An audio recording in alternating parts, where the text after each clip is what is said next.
This House is in session. Honourable Leader of the Opposition.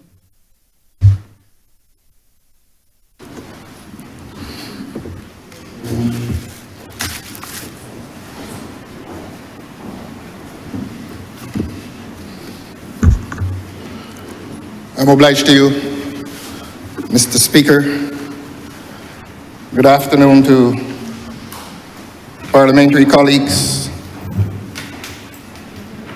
Good afternoon to the citizens of this country, here and in the diaspora.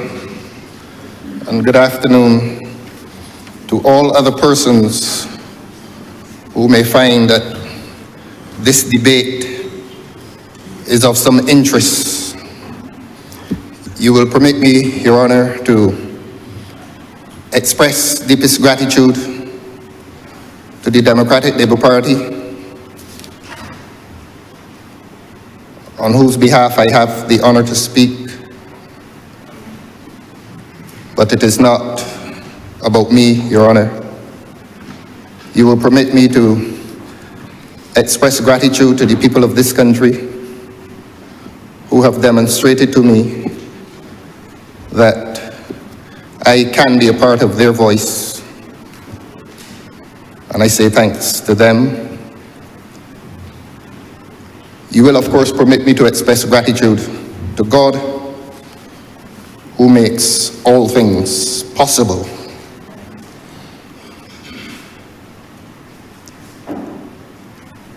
My purpose here, of course, is to reply to the statement which was made yesterday, a budgetary statement.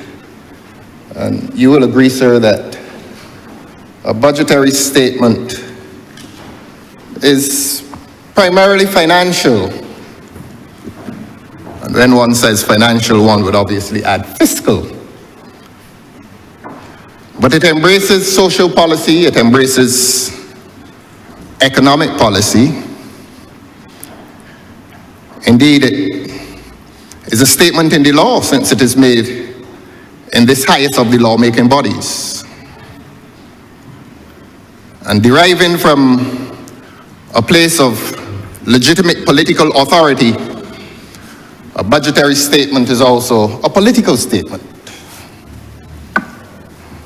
So that, Your Honor, you will permit me to reach beyond the narrow confines of fiscal and financial matters. And as the Honourable member who preceded me did, you will permit me to reflect on matters of social policy, matters of political policy, and of course the law.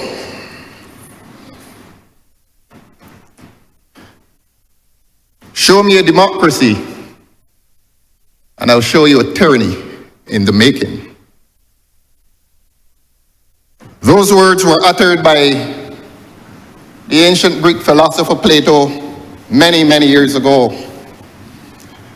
And they're worthy of repetition. Show me a democracy, and I'll show you a tyranny in the making.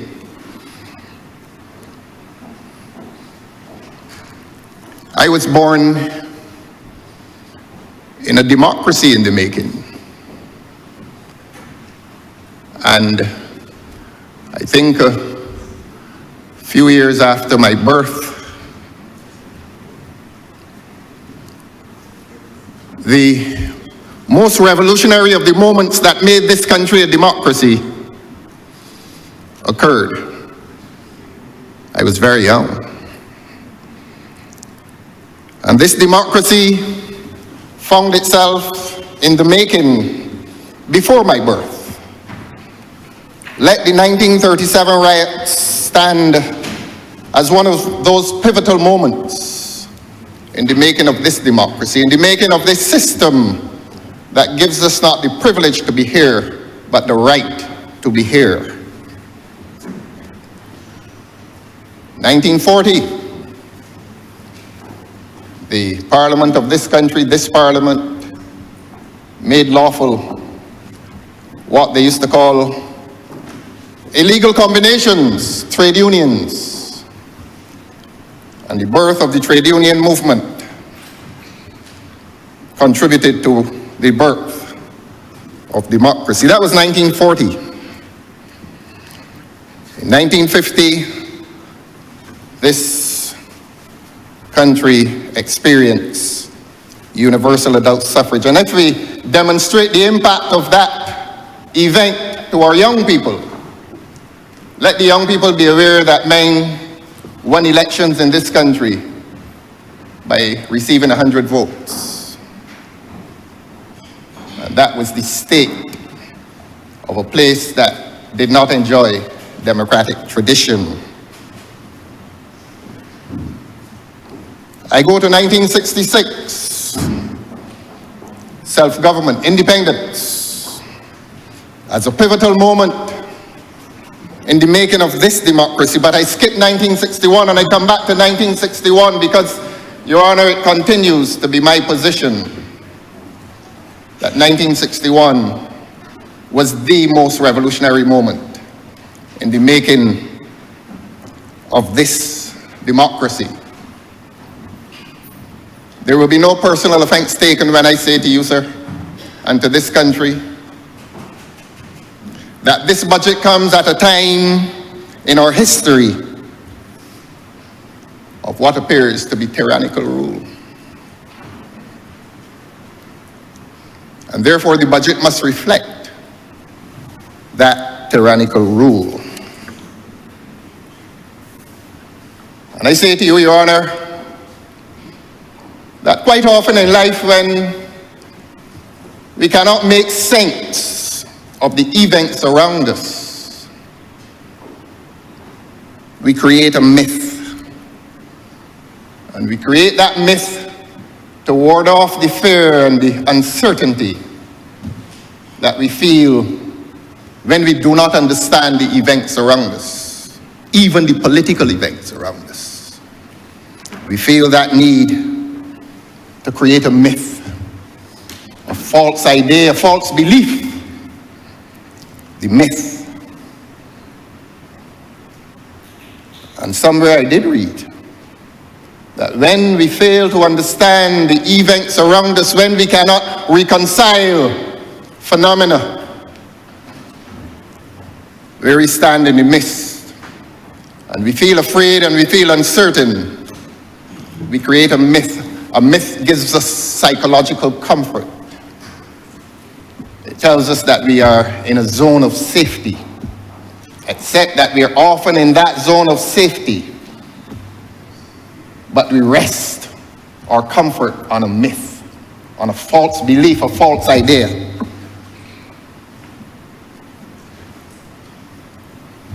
I want to suggest to this country that the most pervasive myth across this country is the myth of democratic government. It's the myth of good government. I want to suggest to this country, even in this parliament, that the idea of good government is a false idea. The idea of democracy is now a false idea. And it may seem to be a very harsh statement. I acknowledge God when I started to make this speech. I have come here this afternoon to tell the truth. And some of those truths are going to be unvarnished truths. And they will not be offensive truths, but they will be unvarnished truths. Because this country, at this juncture, at this point in time, in the midst of all that this country is experiencing,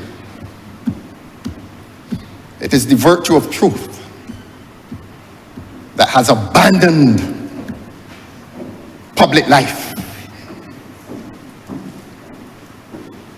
I told you that I mean no personal offense. My discourse this afternoon rests in objectivity. And I want to say to you, Your Honor, that a very dangerous statement was made in this democracy, becoming a tyranny, when the Honourable Member for St. Michael North East uttered the words, dialectally, but I will not resort to the dialect. Give me the vote and watch me. Give me the vote and watch me. And that was not within democratic traditions. Demos, kratos, the Greek combination of words. Demos, the people. Kratos, rule by the people. Democracy is not born of egocentricity. Give me the vote and watch me. When the people of this country ought to have been told, give the party the vote and watch the party. That is what the people of this country ought to have been told. And so you have, Your Honor, no personal offense, the truth, the whole truth, and nothing but the truth, so help us God.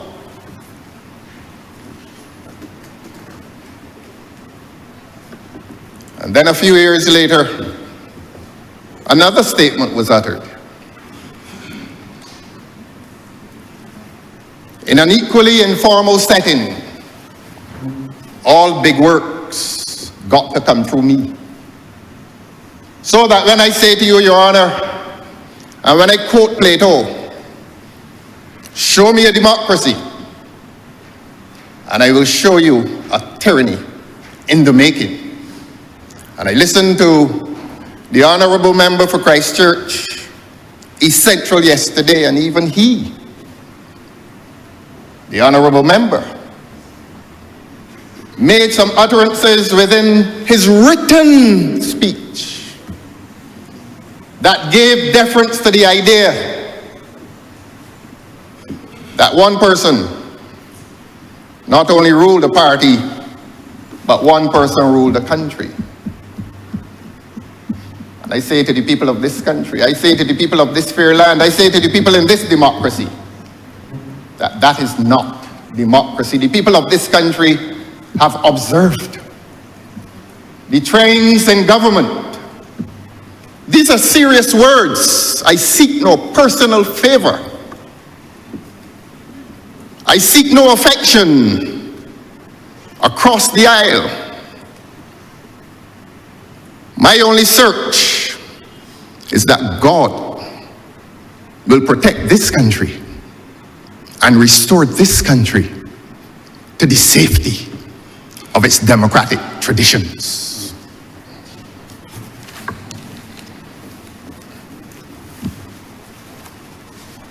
I have, in public places prior to this moment, referred to the scourges that are visited upon this democracy, the truth, the whole truth, and nothing but the truth.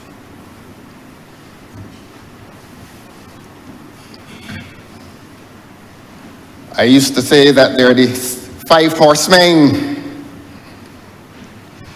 of our political apocalypse. I have added a 6th horseman within that rampaging group of animals, speaking metaphorically, of course. And I say that they all begin with the letter C, and that is for ease of memory. And I know that the people in this country will agree with me when I say that crime, thank you very much, crime is the most dangerous and the most omnipresent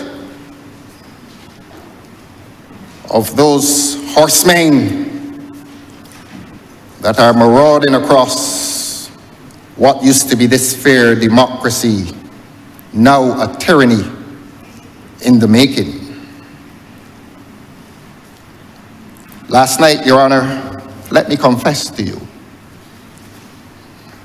I went into moments of doubt, and as a mere child under God, even fear. And I feared that I would bring some personal offense to my audience, and that is to say, my immediate audience. But the people of this country expect their leader of the opposition, if he claims that he is in a party that is an honest voice for the people, I must then not be afraid to say that there is evidence of corruption in this government, in this country. And that is not to be personal.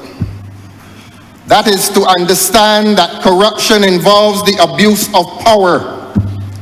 And that abuse of power is not always for financial gain, but it gives advantage in an unjust manner.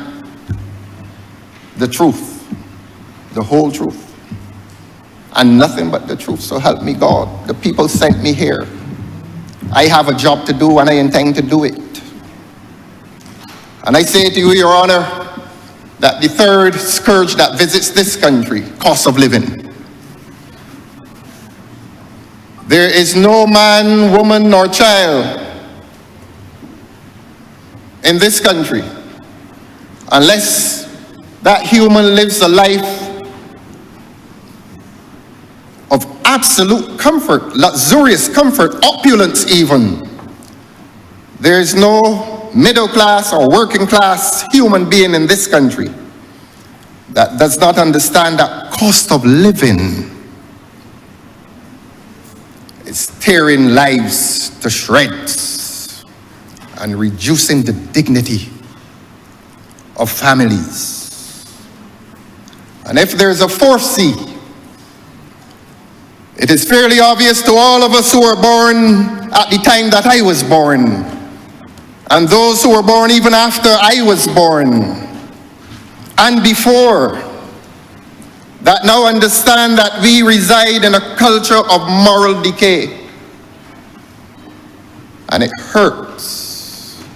It absolutely hurts, Your Honor, when we see the youngest of our school children engaging themselves in ways publicly that our precious little children never engaged themselves before in your beloved country. And so, Your Honor, I come to you this afternoon and I say to you that this democracy that I have shown you, now a tyranny in the making, is ravished by a culture of moral decay that afflicts the lives of the youngest among us. I must not be afraid to tell the truth. I must not be afraid to tell the truth. If I am afraid to tell the truth, I forfeit the right to hold this distinguished office that I hold. And I will not betray the demands of this office. Even in the face of obvious disappointment, I must not betray the mandate that comes with this office. My purpose here this afternoon, my purpose here over the last year has not been to engage in the orgy of self-congratulation that exists, obviously exists, within the members of this government. Let no man or woman take it personally. I am here about the business of the people. I come to the fifth of the scourges that are on obvious display in this country. Constitutional malaise. And I will only say at this time that the people of this country were told in 2021, on November the 30th, that this democracy had now transfigured itself into a parliamentary republic. And 4 years later, we are weighted under by a Westminster Constitution that existed in this country since 1966. The people will be told by this lawyer that there is a fundamental difference between a Westminster Constitution and a Republican Constitution. There is a fundamental difference between a monarchy, which Barbados was up until November the 30th, 2021, and a republic. I have no difficulty with teaching moments. I will not recognize a lawyer in this parliament, and this is not to be boastful. That is of my experience. I defer to the economists, the good dentists, the doctors, good doctors too. I defer. But God has given me but a little light. And it will not be concealed under any bushel. Not today. Perhaps on any other day. Perhaps on any other day. But I am saying to the people of this country that we sit awkwardly as one of the few countries in this world, if not the only country in this world, claiming to be a republic, but with a Westminster Constitution directly inherited from Britain, the truth, the whole truth, and nothing but the truth. And there will be no personal offense taken when I meet the demands of my mandate to say that the six of those marauding horsemen is a crisis of competence in government.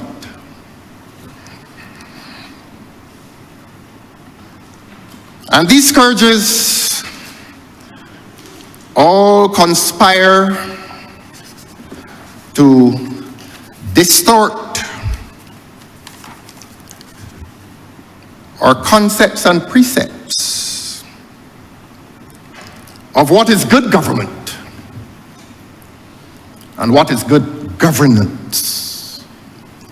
Since government is structural and governance is based on principles.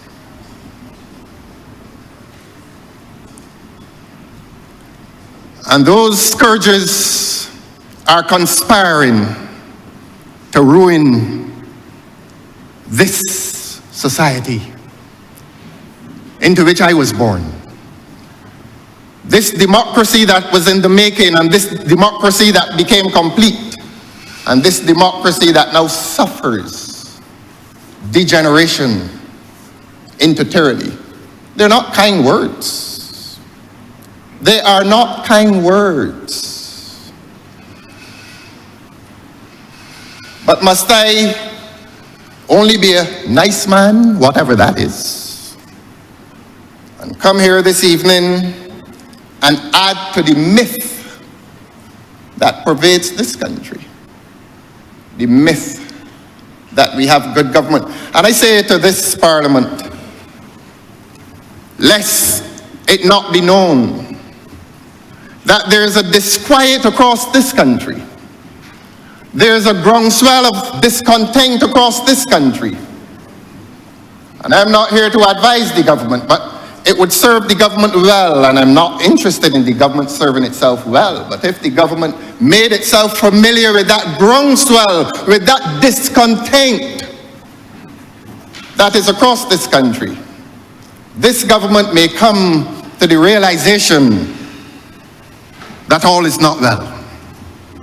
And that all is not well because this government, by its action and equal inaction, has made this country unwell.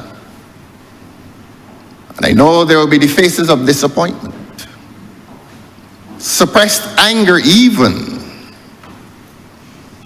But my mandate requires me not to be offensive, but to speak the truth for the sake of the people of this country. Their individual lives being destroyed in this country. And I'm going to give some examples as to how individual lives are being destroyed in this country. I'm going to give examples as to a society whose value systems are so much unlike what we have known. Every human being in this country who can claim that he is, let us say, 35 and over, 30 and over, understands that he or she lives in a country that was not the same country in 2000. It's a different country. And for the students of political science, I take those students to the Hobbesian state of nature. The old British philosopher Thomas Hobbes postulated as to man in his natural state, man without government, man without good government, or man without government at all, and he called it the state of nature.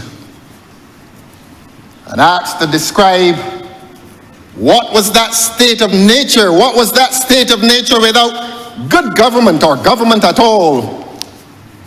He said, no arts, no letters, no society, Life is solitary, poor, nasty, brutish, and short.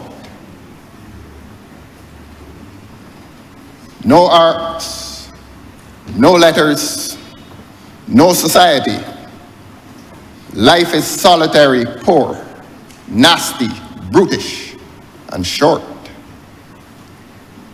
And for the young man whoever he is, let us treat him anonymously. Whether he's 17, 18, 19, 20, 21, who lay on the ground and bled to death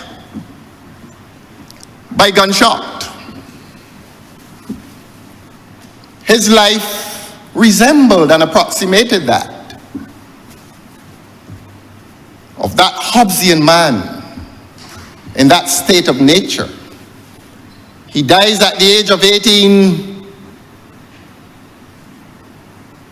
on the raw earth, and his life was solitary, poor, nasty, brutish, and above all, it was short. And will any member of this Parliament deny that there are young men and there have been young men in this country for whom that has been their experience? No arts, no letters, no society. Life is solitary, poor, nasty, brutish, and short. And it ends. And there are those who will tell us, well, the government did not shoot him. And they're correct. The government did not shoot him. So as a matter of law, you cannot say that the government caused his death. But you also cannot say that the government may distance itself from responsibility for that Hobbesian state of nature. And that is where this country is today. And if I paraphrase Charles Dickens' A Tale of Two Cities, these are not the best of times. Maybe these are even the worst of times. And I come here every week and I hear about a lost decade. I hear a lot about this lost decade. And the state of life in this country now brings us to a point at which we may begin to feel that we may replace that O with an A, and this is feeling like the last decade. That we will occupy this earth. It has never been like this. It has never been like this, where men and women cannot leave home at night, and if they can, they will not. We used to be afraid of the night. The young people are now afraid of the bullet. And it can visit at any time. And will this government tell me that it has no responsibility in returning this country to its traditional peace? Will this government say that? And if this government says that, it forfeits the right to call itself government. And the poet Martin Carter says, this is the dark time, my love. This is the dark time. I give a personal testimony here. A personal testimony. Last year, when I came to occupy this immediate space, and I delivered myself of my reply to the budget, I was unprepared. Not for the task. I was prepared for the task. But I was unprepared for the assault. I could not believe it. I stood up in this Parliament and spoke in my capacity as leader of the opposition, and I thought that I was cordial. And it was not vanity that returned me to the recording. I wanted to be certain that I was cordial and polite and friendly even. And I was unprepared for the assault that began on the night that I finished my reply. I remember some of the things that were said. Even now, they're still etched in this consciousness. I remember. And I took up my bag and my books, and I returned from whence I came.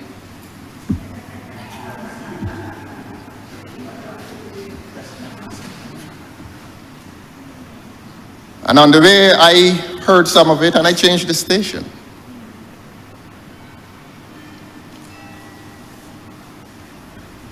There are 29. The Prime Minister boasted, the Honourable Prime Minister boasted a few weeks ago, I have 29.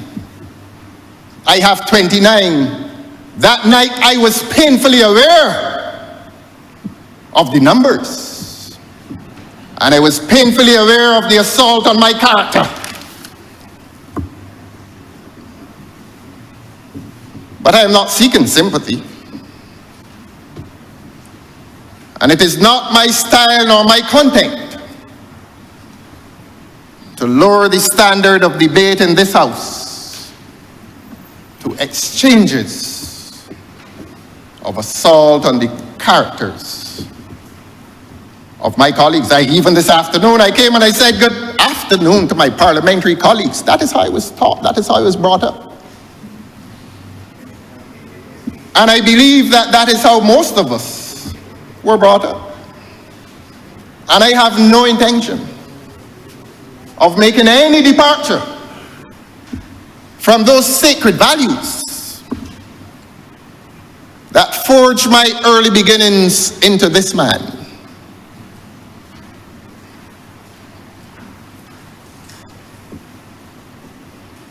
Over the year, since I delivered of myself of that budget reply, I have met an intolerance to criticism. That this government takes the position that it will not be criticized. And I say it and I hear and I watch and I observe the self-congratulation and every trifle, every bit of political trivia is met with thundering noises from the desk. Does not intimidate me. And I've said it before and I'll say it again. Does not intimidate me. I have said before and I'll say it again. My job is to scrutinize, analyze, criticize, and if necessary, chastise. And I believe that I've managed to do it without any assaults on the character of any of my colleagues in here. Not my style, not my content. The word parliament derives from the French word parlement, a place of speech, not a place of abuse. But even I was surprised. Between 2018 and 2022, I did not hear it. Did not hear it. Between 2018 and 2024, I did not hear it. And these assaults, these personal assaults with nefarious mendacity, I'm choosing my language carefully. Because if I use the other word, they may be assaulted by that. Nefarious mendacity.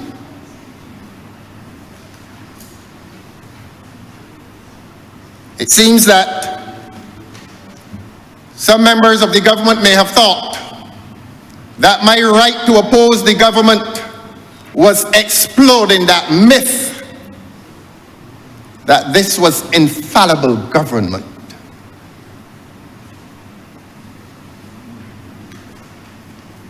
If I were before court, I'd say, ladies and gentlemen of the jury, this is not infallible government.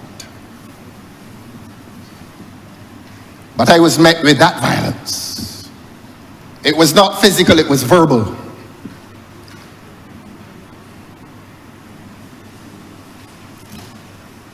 The Guyanese poet Martin Carter, in paying tribute to the fallen comrade Walter Rodney, wrote, just a few hours before his burial, "Assassins of conversation, they buried a voice. Assassins of conversation, they bury the voice." This Parliament, on occasion, and members of this Parliament on occasion, have constituted themselves to amend that poetic line, and it has become assassins of character. And I add and reply to them, but they will not bury my voice. I will be unchanging in my mandate to scrutinize, analyze, criticize, and when necessary, chastise. I am not a member of this government. That became clear to the people of Barbados, and that became clear to the head of state of this country in February last year. Why is it not clear to this government that I am meeting my mandate, my constitutional mandate, in opposition to a government which I say today, in this precious land, it is not a good government. It is a government that has betrayed the interests, the rights and the entitlements of the majority of people in this country. I know it is not easy to hear that.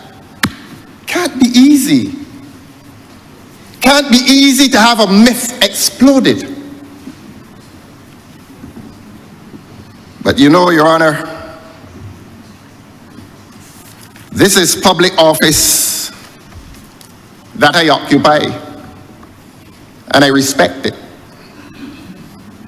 Too many of us believe that public office is private property. And too many of us believe that there's some natural entitlement to that public office. Ladies and gentlemen of the Barbadian jury, here and in the diaspora, public office is precisely that. It is public. You serve at the will of the public. And if you have a belief in higher beings, you serve under God.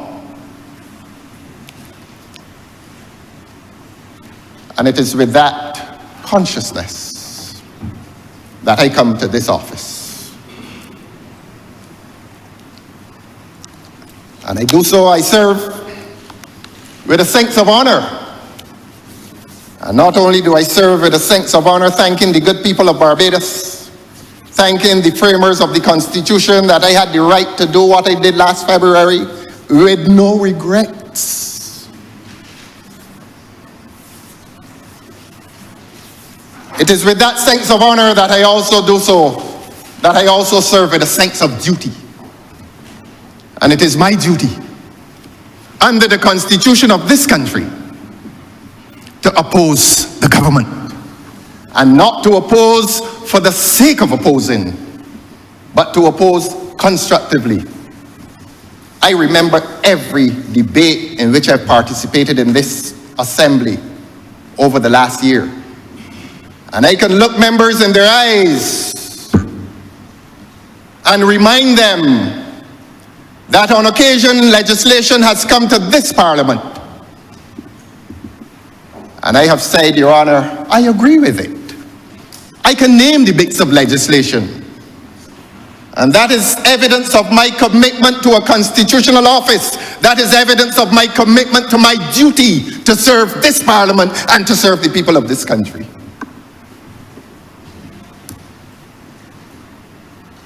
And there are times when in doing my duty, I will oppose. Not for the sake of opposing, not for the sake of enmity. I seek no enmity. Not at my age. The young people know that when you reach a certain age, you look back and you recognize the consequences of fractured relationships, relationships that were fractured unnecessarily. I have a job to do. I have a job to do. And if anyone takes any personal offense that their policies, in my opinion, in my judgment, are inimical to the best interests of the people of this country, are inimical to the best hopes and aspirations of this country, if there's any doubt that I will oppose it, I will oppose it. And I will do so on principle. I will do so on principle. I began, Your Honor, by telling you that I will tell the truth. And I want to say to the people of this country something about this Parliament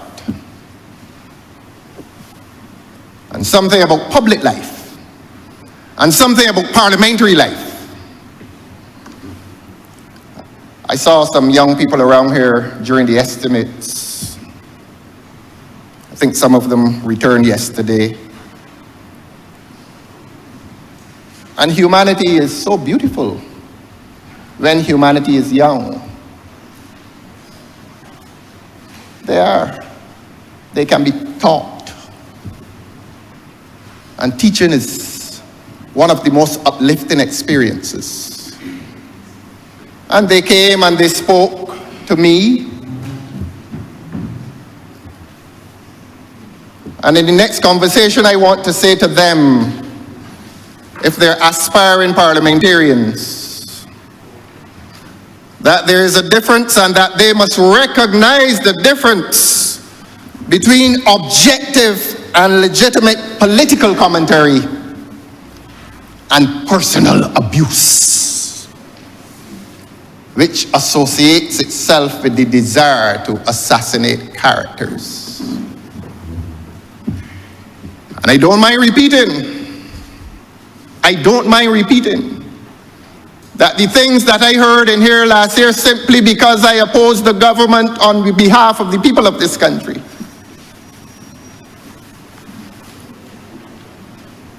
were a quality of character assassination that I did not expect in a parliament. And it came from persons who will tell you today that I have not responded. Some of the most dangerous untruths. The most dangerous untruths, and I don't mind that those untruths, I saw them repeated on social media.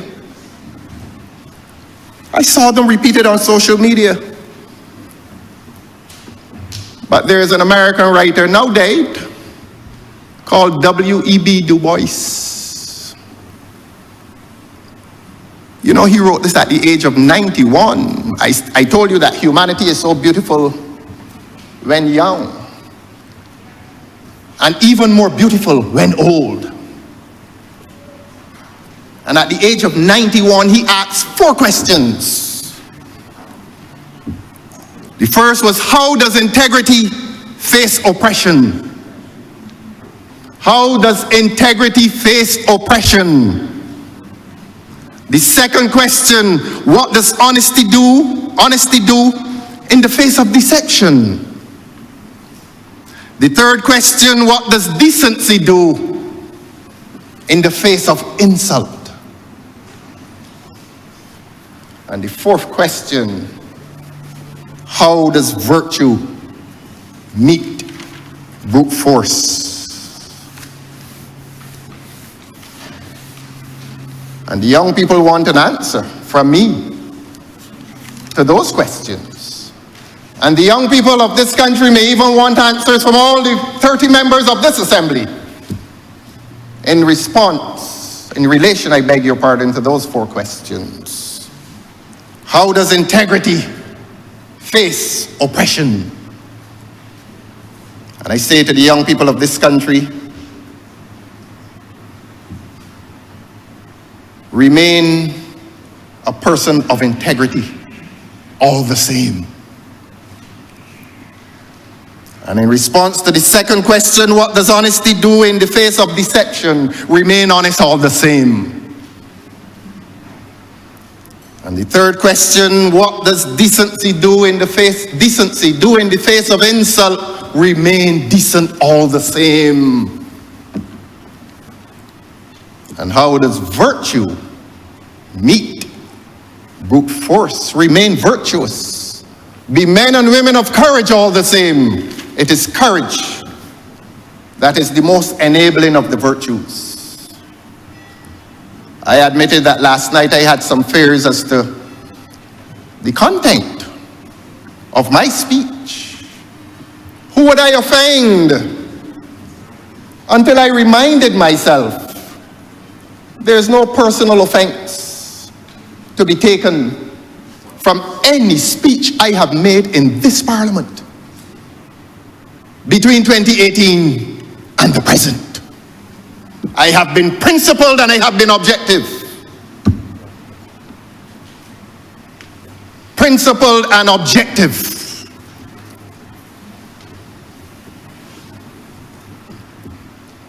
Let us,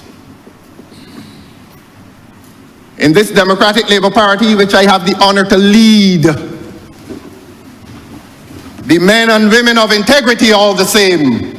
I come as a representative of the Democratic Labour Party, a party with a strong history and a tradition of integrity in government.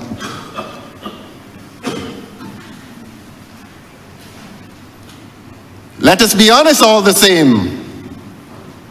Let us be decent all the same. And let us be courageous all the same. And when those of us who have been raised in a certain tradition reach back into the crucible of our early experience, we will rediscover and discover that person who never really left us. You know, the old people knew what they were doing. They knew why every Sunday morning they were exposing our lives to religious tuition. They knew why. And the evidence of what they did is contained in the contemporary experience of our young men who lie dead in the streets. Never said a prayer before meals. Grace before meals, we used to call it. Never went on their knees and said a prayer at night. Never. But this is the tradition in which I was born. The Muslims give tuition to their youngest child in the Quran from very early years. And we, within the Christian tradition, must never be ashamed to do it. I am a sinner, Your Honor. I am a sinner. I am no paragon of virtue. But I am a child with a beginning that taught me, trust in the Lord with all your heart and lean not unto your own understanding. In all your ways acknowledge him, and he will direct your path. I hear it being repeated. There's a voice on the other side repeating it, which indicates to me that I am not in that tradition alone.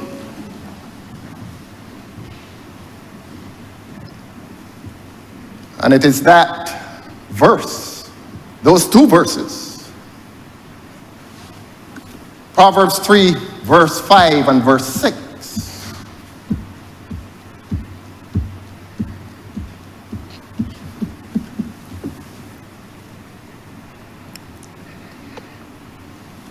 that influences my experience. This has not been a difficult year. This has not been an easy year, I beg your pardon. This has not been the best of times. Sometimes it has felt like the worst of times. The night I delivered my reply to the budget, it's not a good night. It It was not a good night.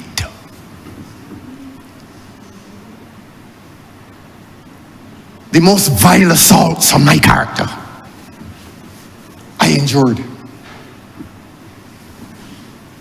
I will maintain my integrity all the same. I'll be honest all the same. I'll be decent all the same. And I will have courage all the same. And I will have courage to speak the truth.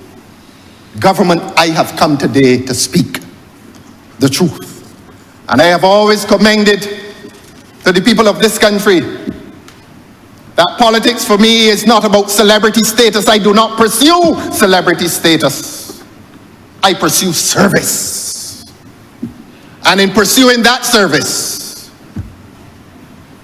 I am guided by Philippians 2:3. I've said this before. I said it on the platform of the honourable member who spoke yesterday. I said it at a meeting in Wotton, that in my political service I am guided by Philippians 2:3. Do nothing out of selfish ambition or vain conceit, but in humility put others before yourselves.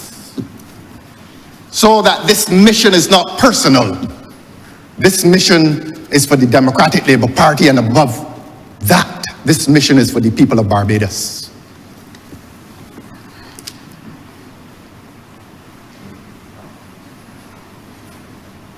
I will scrutinize, I will analyze, I will criticize, and believe me, where chastisement is due, I will chastise. This budget yesterday was presented by a junior minister. Curiously, very curiously, the people are asking why. The answer is beyond me.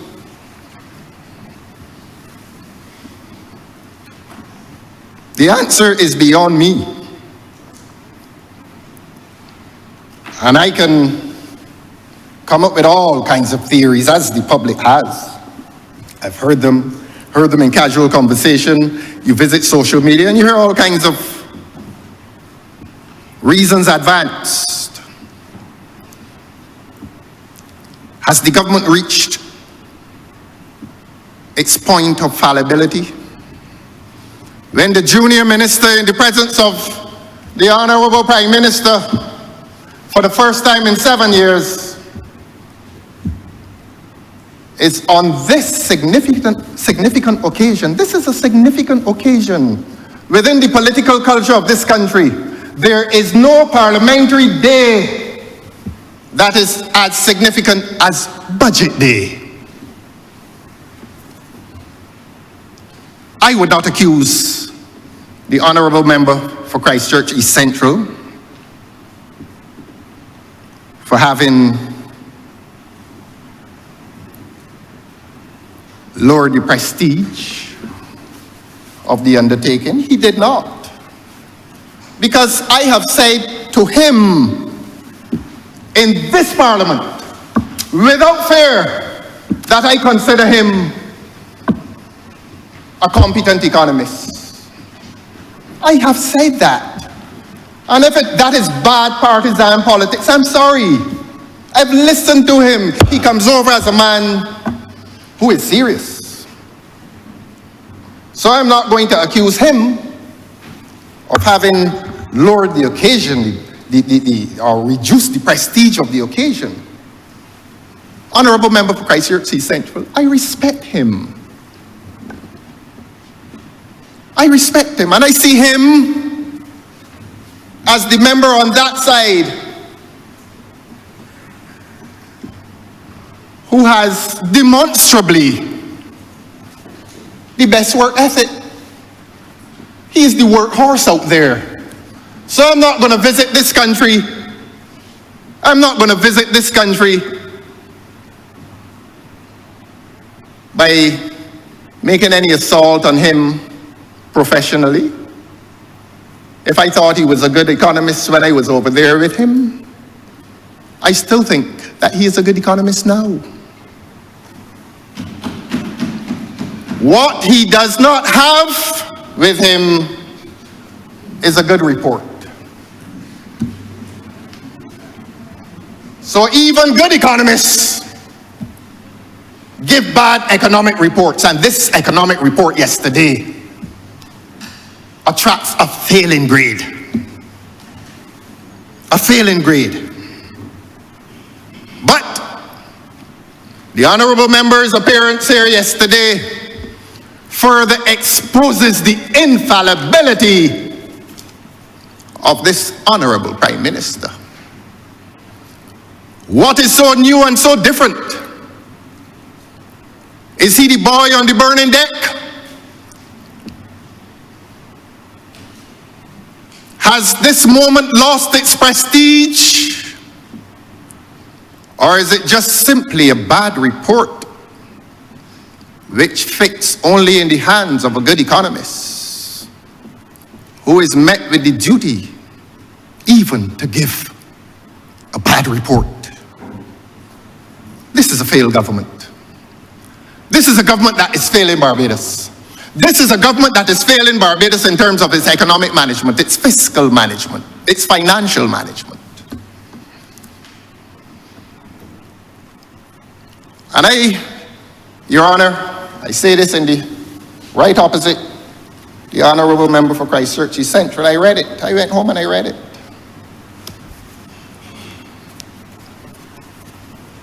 It bears the signature. And that is not the literal signature, but it bears the thumbprint and the print of all 10 fingers of the honourable member. And if there's any doubt as to that, there are personal anecdotes when the honourable member worked at the Central Bank, for example, so that the honourable member claims ownership of those 149 pages that he read yesterday.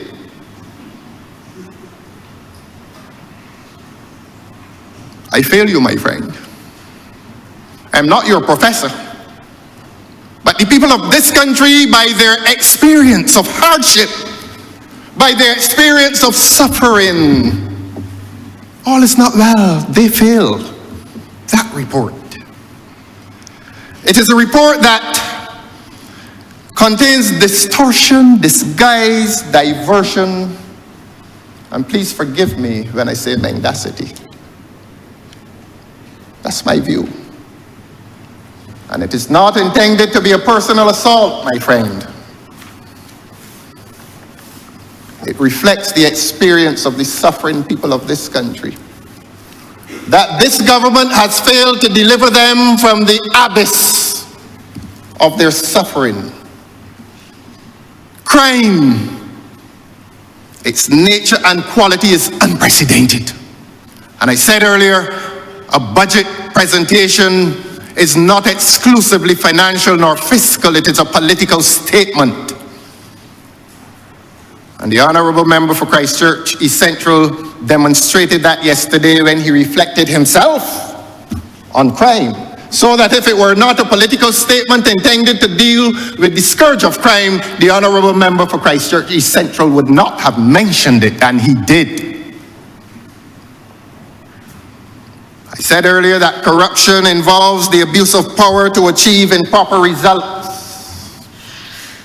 And if anyone believes, having consulted with this dictionary, that corruption means stealing money, I am sorry. Corruption has a far wider meaning. It involves essentially the abuse of power. And I will provide evidence that this government, on a daily basis, and certainly on the times that I come here and read legislation, this government is abusing its power. The cost of living continues to impoverish many in this country. And while the high cost of living is imposed on the people, the cost of high living enjoyed by this government is combining to further impoverish the people. Permit repetition, Your Honor. The high cost of living is impoverishing the poor, further impoverishing the poor in this country.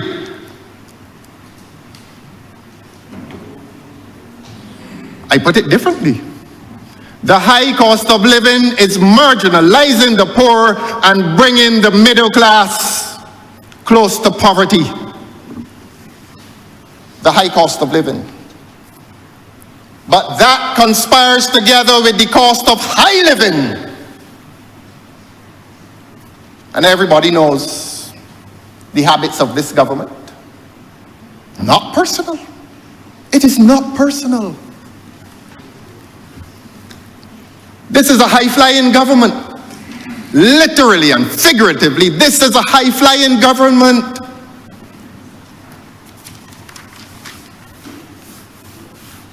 I spoke of the culture of moral decay,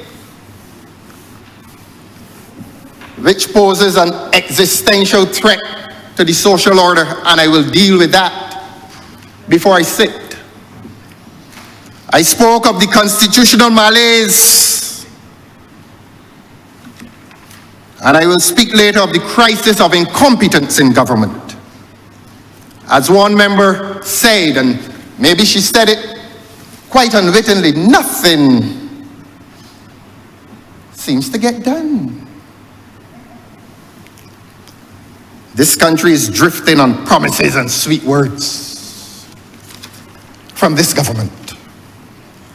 Today begins the trial of this government. And your humble servant is placed in the office of prosecutor. I heard the defense yesterday, and it is not a good defense, honorable member, through you, sir. This learned prosecutor charges this government with mismanagement, financial and fiscal mismanagement of the affairs of this country. But beyond that, and more seriously beyond that, we all will not manage well. I got so many messages today, quoting the scriptures, telling me, go and do the work. People called me and prayed with me, honorable member, through you, sir, for St. Thomas. People called me and prayed with me today. That is my experience. Today.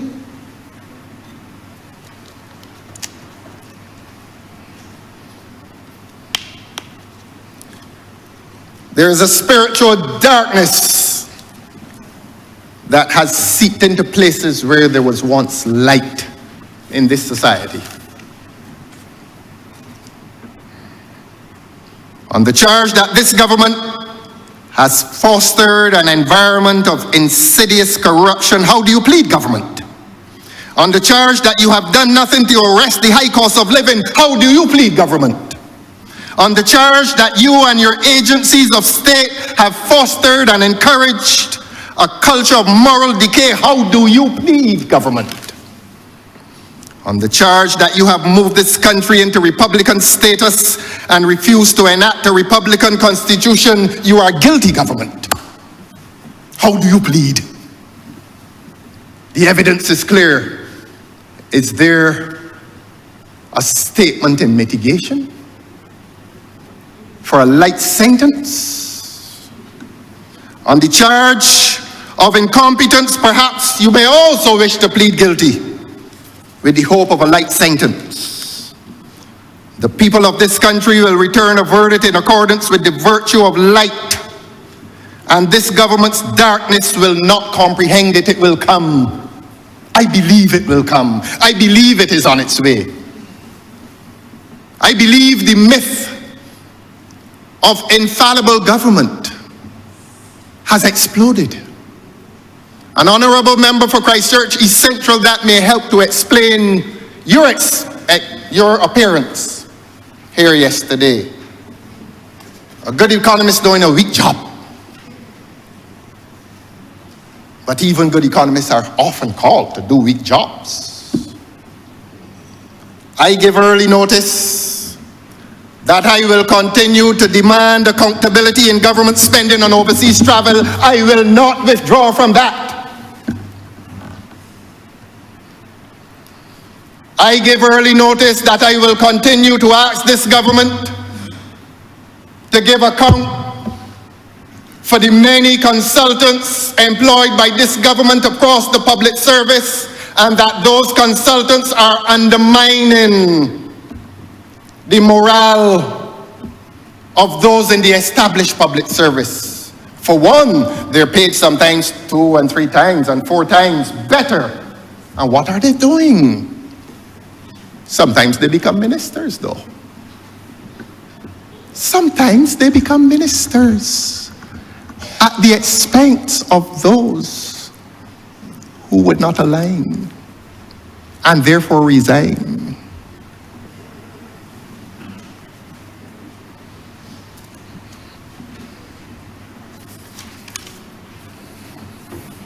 In these dark spaces of non-disclosure,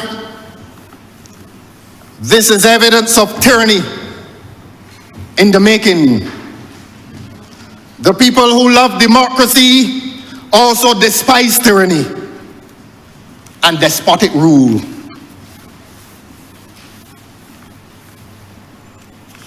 While you take your notes, I will repeat. The people who love democracy also despise tyranny and despotic rule. I left here last night, Your Honor. I had no idea that one could become so tired from sitting. I had no idea that one could become so mentally tired from sitting and making notes. Honorable Speaker, I was tired. And I made several notes as the Honourable Member for Christchurch East Central was speaking. And I thought that it was part of my duty to, as the Honourable Member spoke, and I remember a light moment when he saw me writing, the Honourable Member saw me writing, and he said, look, let me slow down because I don't want to speak too fast for the Honourable Leader of the Opposition. And that was kind. And at page 15, the Honourable Member said, the US market contributed the largest increase over 2023.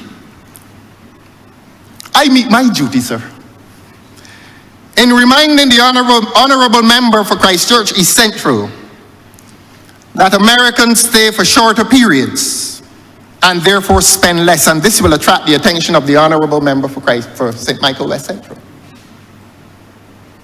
I've come here to engage intellectually and academically. That is who we are.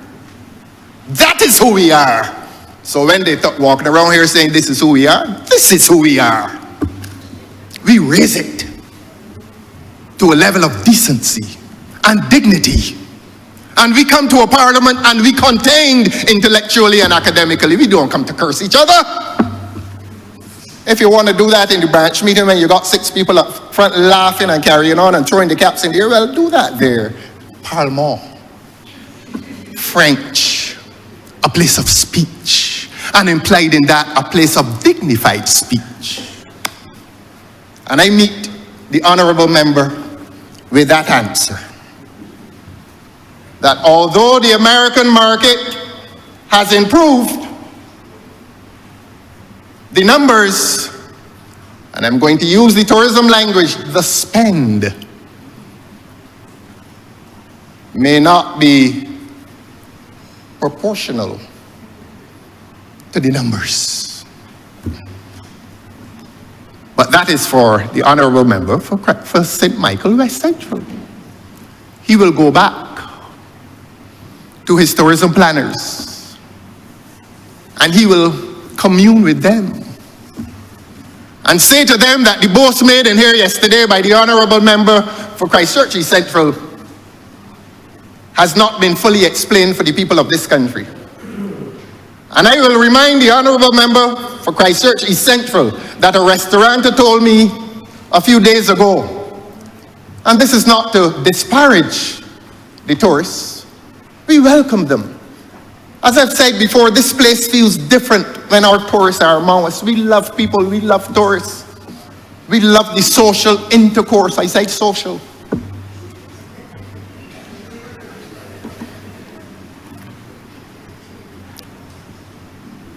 And so the Honourable Member for St. Michael West Central will go back and ask his tourism planners to search deeper within the American market.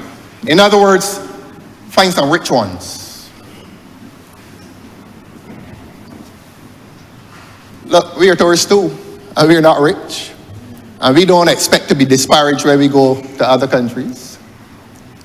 But, honourable members, please find new markets, not at the expense of the existing market, but find markets that will make this economy prosperous. I quote again, the Honourable Member for Christchurch East Central said, and I wrote, never in our history have we had 6 hotels under construction simultaneously. Congratulations, hooray. I repeat, never in our history have we had 6 hotels under construction simultaneously. Here's my answer, Honourable Member, through you, Mr. Speaker.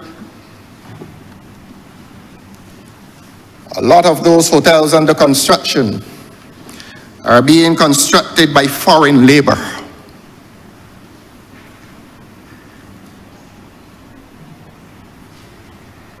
What is this doing to the National Insurance Scheme? What is this doing to the prospects for local labor? Because they're being paid less than local labor. And so the local labor is marginalized, he is disenfranchised, and maybe if he's lucky, he can get into Canada. And if he's unlucky, he can always get into crime. This is the dark time, my love. And that is to quote Martin Carter, that is not any statement in personal affection. This is the dark time, my love. I wrote a note here about the downgrades. 19 downgrades. While I complete this sentence, I am going to decide whether I am going to give the truthful response to that criticism of the last government in relation to downgrades. I haven't completed the sentence yet. I'm about to make a decision as to what I should say to this government and the people of Barbados who do not know the secret. I will spare you. You have been so well behaved this afternoon. I will spare you. And I'm not going to tell the people of this country what has been transpiring within the parliamentary group of this great Barbados Labour Party within the last month, 4 weeks. The Honourable Member for Christchurch East Central looks at me quizzically. And I'm not going to accuse that Honourable Member of not having an idea about which I speak. I suspect the Honourable Member knows the truth, but I'm going to spare the government on that one, on the downgrade talk. And that was at page 19. So public, what I could say remains a secret today. I will spare them. I will spare them. They know the truth. I know the truth. Let us keep the truth from our public. And if I hear any bad behavior,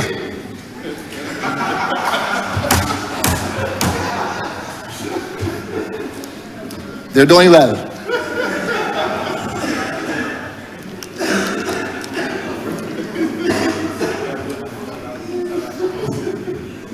Page 20.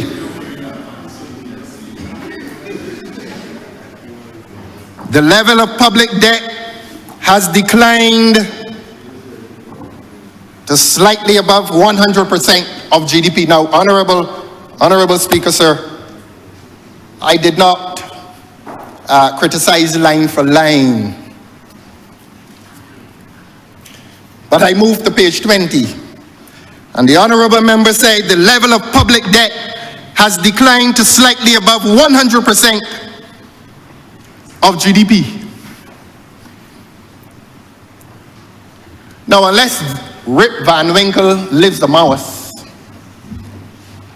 every Barbadian awake knows that this government has been borrowing money at an unprecedented rate.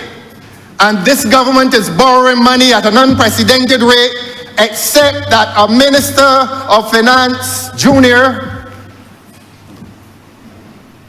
and other government officials come to the people of this country and tell them that the ratio of debt to gross domestic product is falling. We are increasing our debt every second of every day, of every week, of every month. And this government is coming to the people of this country with this fancy talk.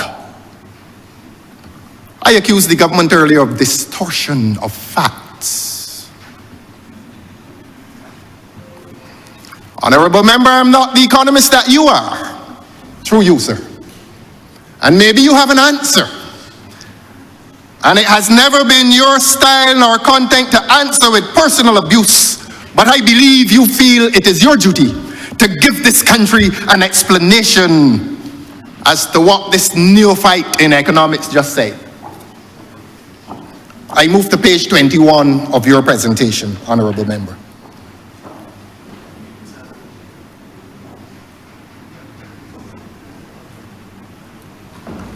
And it speaks of a table of borrowings and repayments.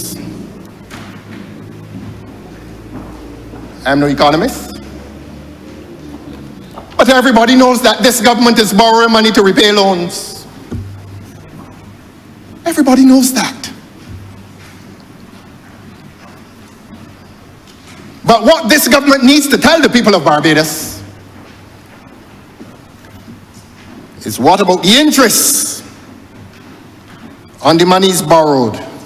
And why are we borrowing? Are we not earning? Because if we were earning, if we were using the monies, the borrowed monies for the projects which we claim is the basis for the loan, we would have boosted our productive sectors, whichever they are. But we hear that these loans, for example, the 25 million was for cricket development. This fella that wanted to play cricket for Barbados, ahead of law and politics, I have not seen a new bat in any of the many clubs, including my beloved Spartan, bought through that $25 million loan. And a time is coming, Honourable Mr. Speaker, through you, when this Parliament, when this government will have to explain to the Public Accounts Committee, when you let it function,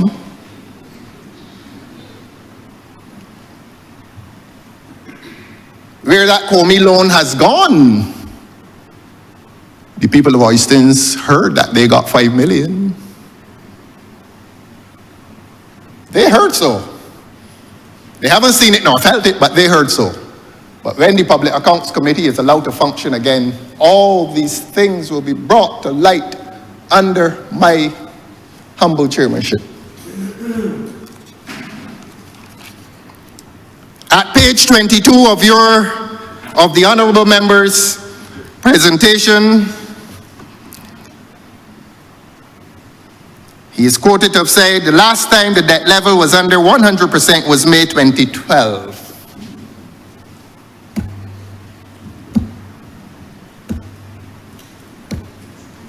We've lost 3 distinguished historians recently. You don't have to be one of them to know which party was in government in 2012. So much for the condemnation, the fatalistic condemnation of the last government. Let us move to page 23. And the Honourable member is quoted as having said, commentators are telling the public that the reserves are too high. Honourable member, through you, sir, I say that is not true. Commentators are not telling the government that the foreign reserves are too high. Commentators are saying the debt is too high, not the reserves.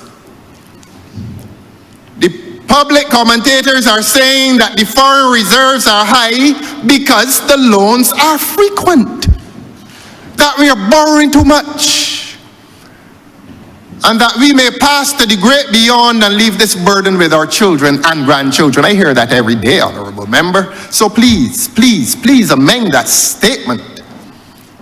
You are distorting. He is distorting. The Honourable member is distorting what the public is in fact saying. But let us come to page 30.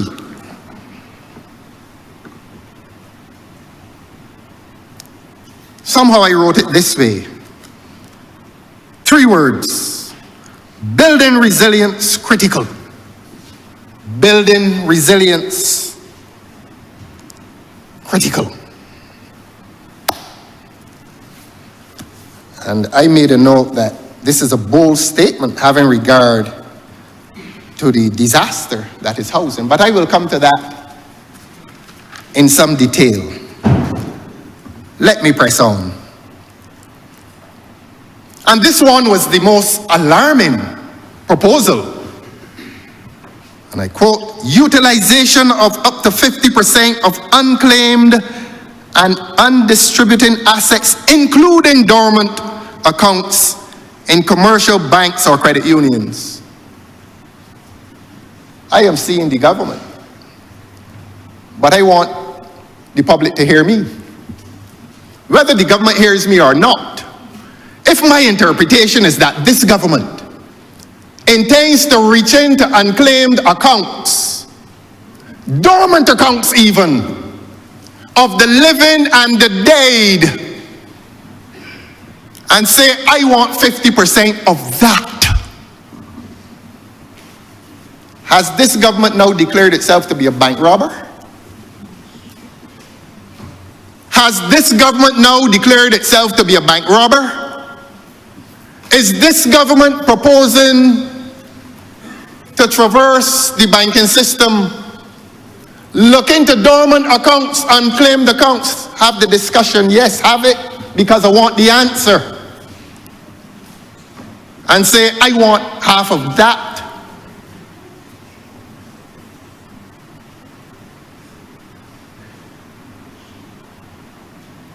Apart from which, it is unconstitutional. And the learned Attorney General, among the things that he whispers now, he will give a legal opinion to the honourable member for Christchurch East Central and say to him, the latter, that it is a breach of the constitutional right of the holder of that estate, the holder of that account, whether by estate or personally, that it is probably a breach of that person's constitutional right to hold private property against even the government, which has now transfigured itself by these proposals yesterday into an official bank robber. The government of Barbados is now robbing banks. Beware! Beware, public! Beware! Page 37. Remember, the NIS is your lifeline. And the honourable member paraphrased the commercial that we all hear. The NIS is your lifeline. I'm going to come back to White Oak, because what I do here today is a continuation of what I started last year. And I will be consistent. And if the NIS is your lifeline, Why did this government take the advice of White Oak to write off $1.3 billion belonging to the NIS, and not belonging to the NIS, but belonging to the poor people of Barbados? Why? What's the explanation? Don't talk about lifelines. Don't talk about the NIS as a lifeline when this government allowed 2 strangers in the pew. That is the best that I can do for them, because Oinatha said he could have done the restructuring for free. But this government gave $27 million US dollars, 54 million Barbados dollars to 2 strangers in the pew to deprive the INS, the NIS, of $1.3 billion. And the Honourable Member for Christchurch East Central, good economist that he is, but with a bad report, says that the NIS is a lifeline, and this government conspired to block the lifeline.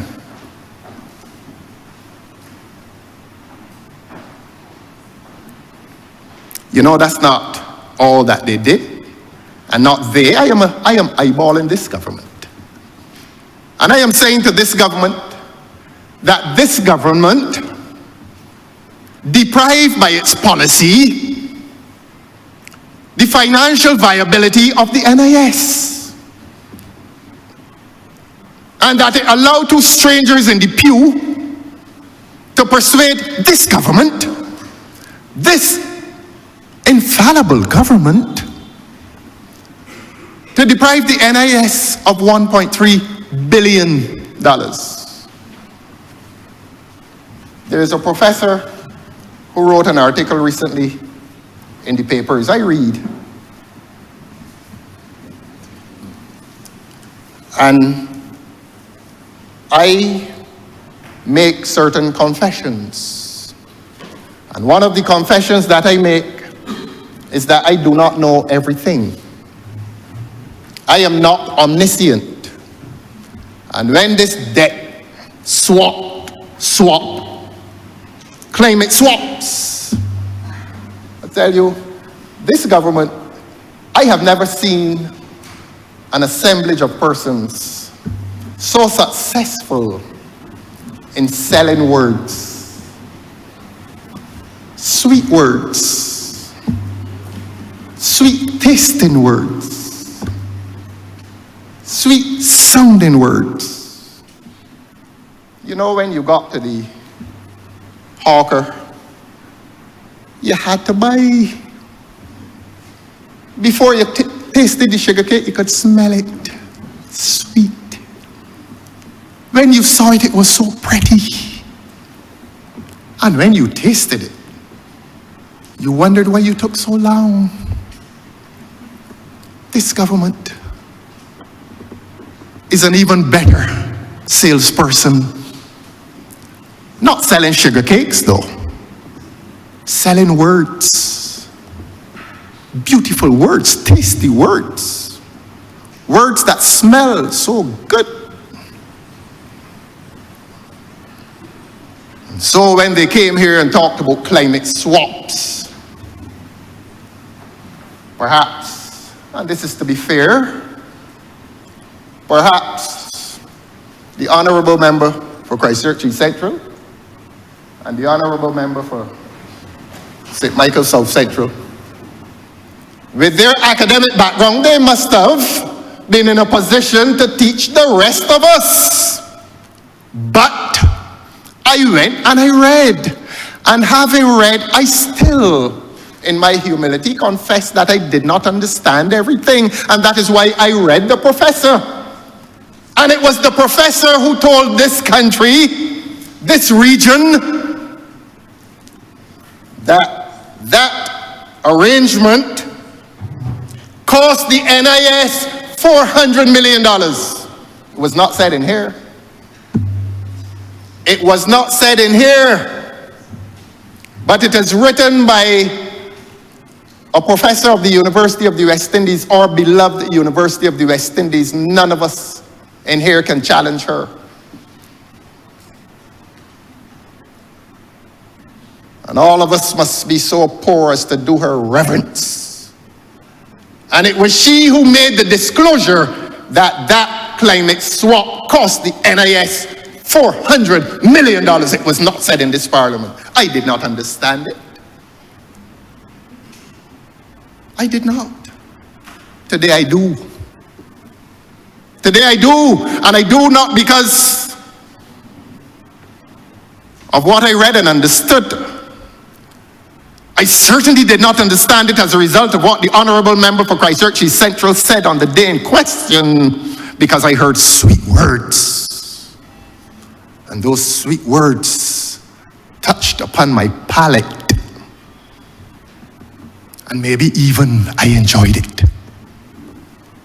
Until along came that professor, whose name I shall not mention. I like people to keep their anonymity in here. An honourable member, through you, sir, I am willing to share the article with the honourable member for Christchurch East Central, except that I will not share it because good economists read other good economists. And I am confident that the honourable member for Christchurch East Central read the article. I have it here. And if he dares to say, I'm not going to call the name. I'm not. I know you're a good economist, and if you, well, I thought good economists read good economists. And if you dare say that you did not read it, you bring your own reputation into doubt. But I will share it with you in the fullness of time. Let us move to page 55.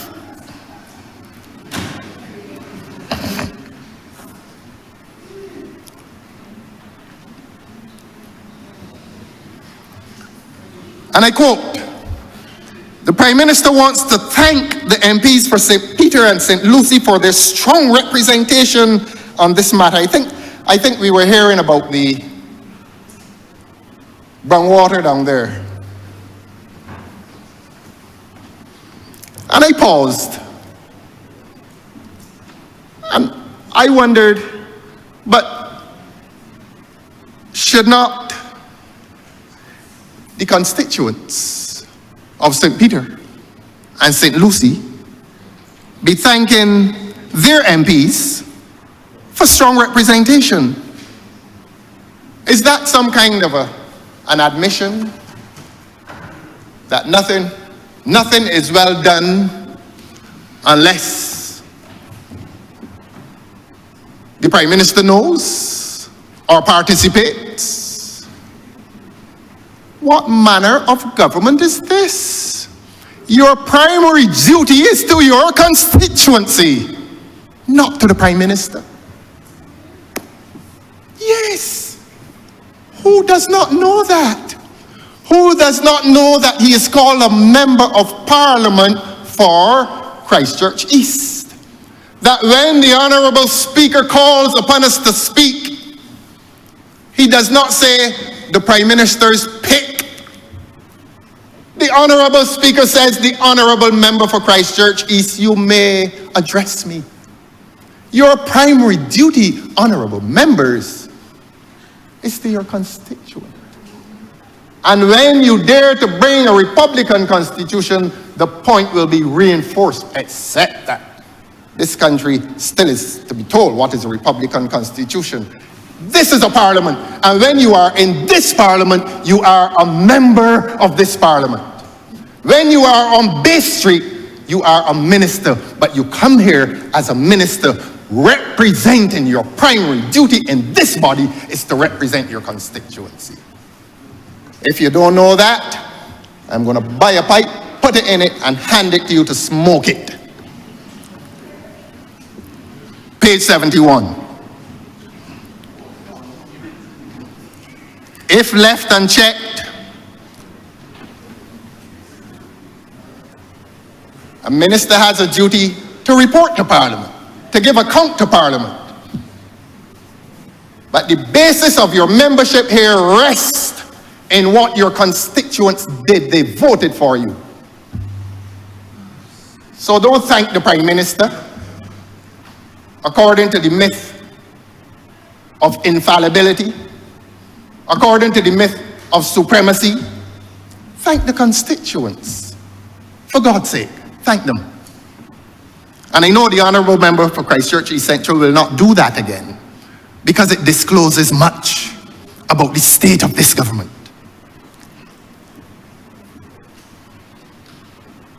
Page 78. This is the one that really caught my attention. Our mantra, and the Honourable Member for Christchurch East Central, you hear what I'm calling him? The Honourable Member for Christchurch East Central was speaking on the issue of crime. And this government now has, according to the Honourable Member, a mantra. Our mantra has been, if you see something, you must say something. Now, what is going on in here? What really is going on in here? And beyond here, what really is going on in this government? What really is going on in a government that has a responsibility to the citizens of this country to safeguard their security against criminal wrongdoing? And how dare this government come to the people of this country and hand them the responsibility in a mantra that says, if you see something, say something. And so the government sheds itself of its responsibility to work not with a peace program, but to work with the police service to ensure that the safety of the citizens of this country is guaranteed. If you see something, say something. So if you see something and you say nothing, the government washes its hands and says, well, you know, we can't get crime solved because somebody saw something and they did not say something. You see the reasoning? You hear the sweet words? You hear the mindset?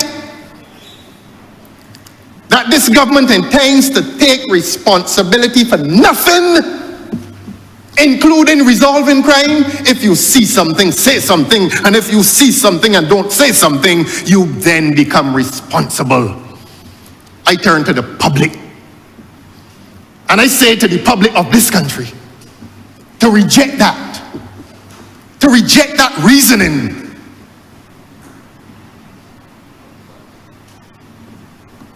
I can say what the public sees.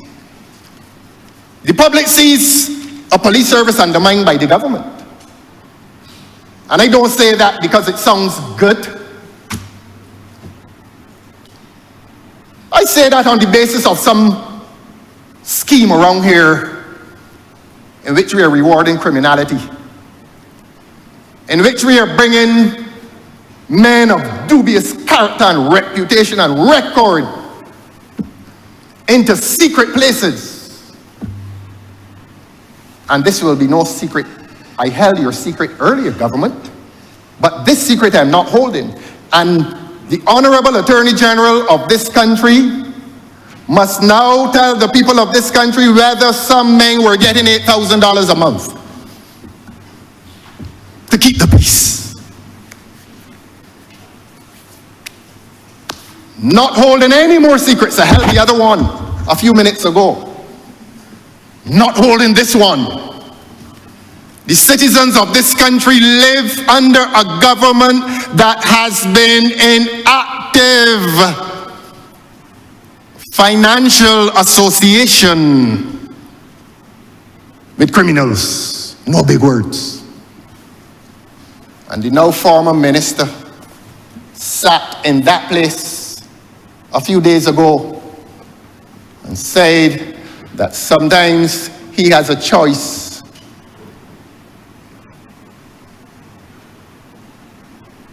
between financial assistance and financial empowerment. And he gives the criminals financial empowerment. We heard this in this parliament a few days ago. So a gentleman, and I'm going to be I am going to be unvarnished. A gentleman reports that he is no longer shooting people. And he goes to the minister and says, look, I want some financial assistance. And the minister says, look, hold on. I have looked at you, and my assessment of you is that you should not be getting any financial assistance, but I'm going to give you financial empowerment. And the public of this country is going to ask the question, what's the difference? And the young man goes home and tells his mother, look, they didn't give me the $8,000, but they've empowered me financially. And that is the state, not of play, that is the state of danger in this country. But it has to be a joke. It must be a joke. When, and I repeat, and I am going to put this in the plate of the government on their table every time the opportunity arises, that this government was handing $8,000 a month, to use the Attorney General's language, to gun-toting men.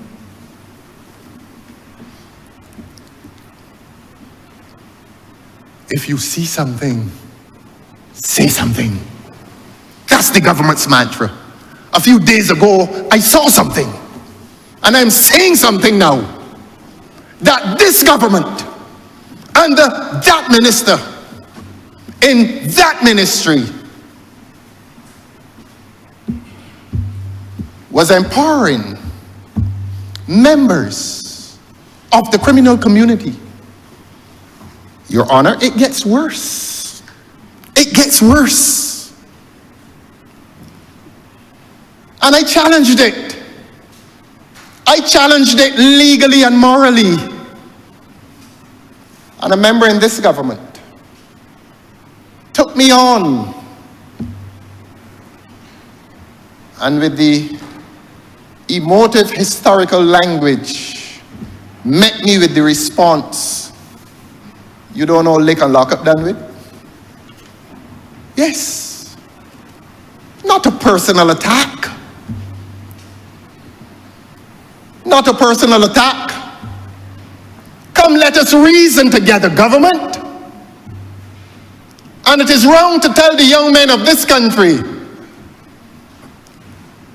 that they are worthy of negotiation on behalf of a government to either financially assist or to financially empower, whatever is the difference. And then to add to it the dangerous language that lick and lock up done with, so we not locking you up anymore. That done with. Come and bargain. But you thought it couldn't get worse? You thought it could not get worse? This bargain that a few weeks ago the minister said, as the killings continued, oh well, those ones that are killing now are not the participants in the peace program. The people of this country can believe it, that this government now has evidence as to who is doing the killing, and evidence as to who is not doing the killing but used to do the killings, and that because of a transaction they have resigned from the activity of killing, and there is a new set of killers on the block. So that when I say that this government has lost its moral foundation, I say it in all seriousness. I do.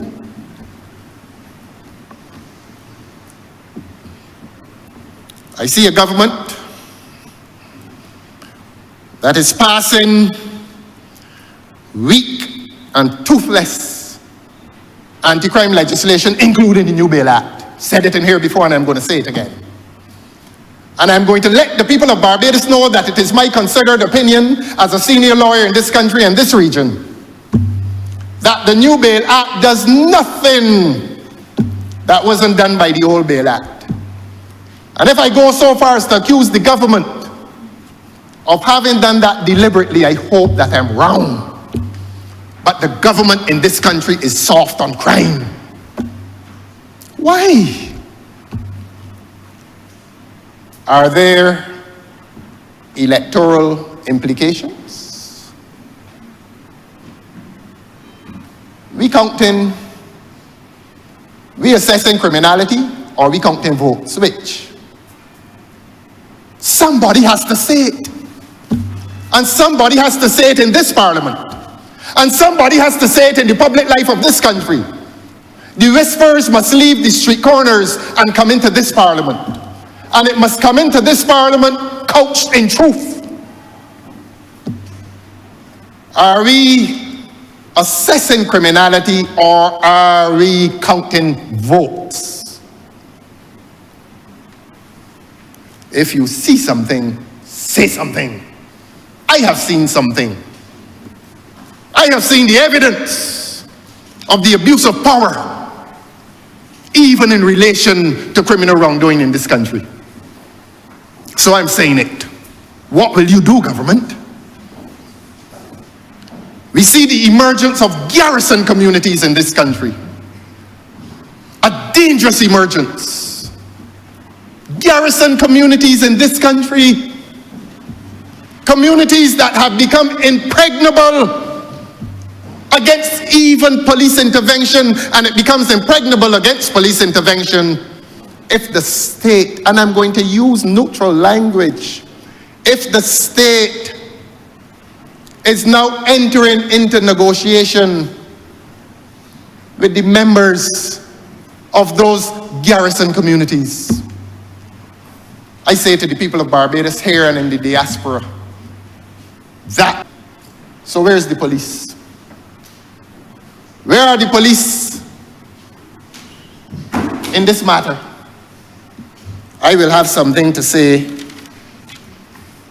about the Commissioner of Police being brought into this parliament 2 weeks ago. I have a lot to say about that. Should not have been here.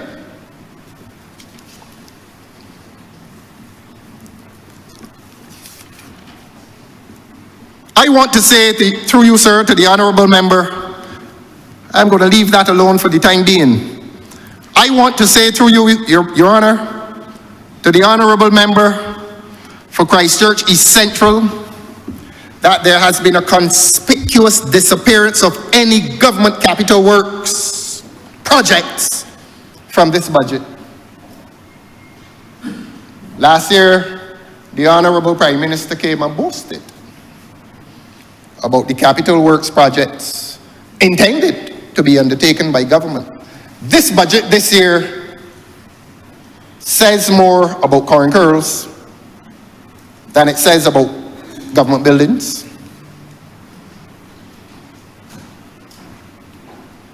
Where are the capital works projects? Where are the borrowed monies? What are they being used for? While you think of the answer, I take you to page 144.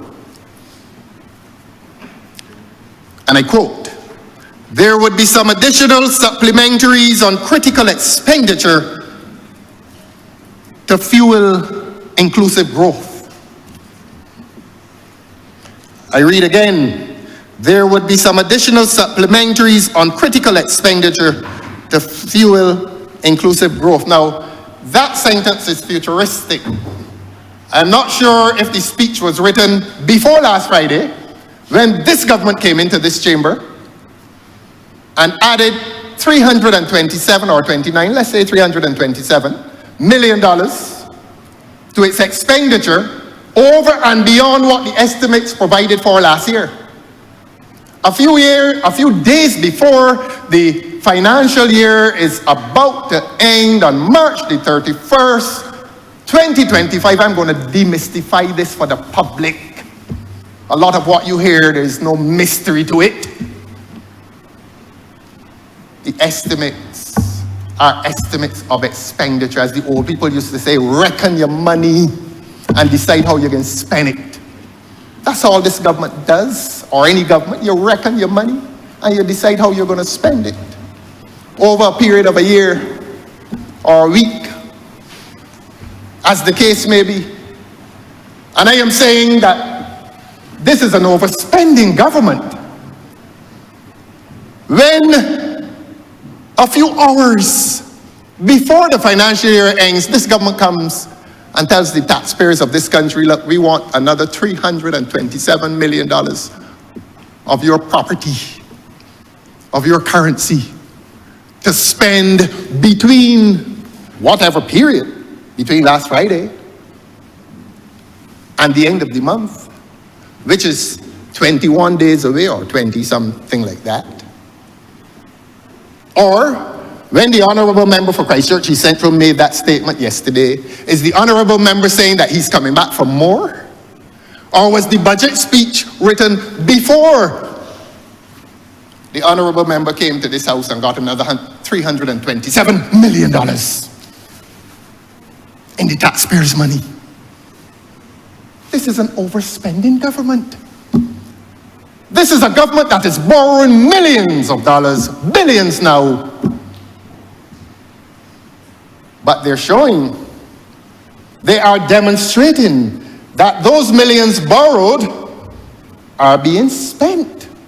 And they're further demonstrating that not only are they being borrowed and spent, but that they are not being spent on what the lender stipulated in all cases.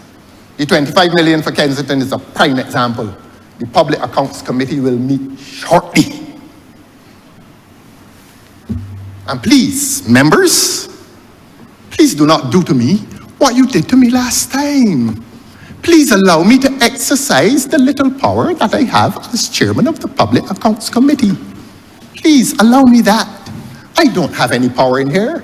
But when I go up into the Senate chamber as the chairman of the Public Accounts Committee, let me do the people's work. And I want the Public Accounts Committee, I've written to the Auditor General and I've told the Auditor General that I want a report as to that $25 million that was borrowed for cricket development, and I want it soon because I want the Public Accounts Committee to investigate where it has gone, and if it went to Oystons, if they sent $5 million to Oystons, they have breached the terms of the agreement and they have breached the trust of the public that they told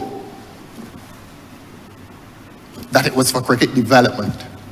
Please, members, on that committee, which I have the honor to chair, your numbers are majority numbers. But please, on behalf of the people of this country, allow me to do my work. Please, I beg you. Please let me set the agenda. Please let me investigate hope. Please, please let me investigate Comey. Please, I beg you, government.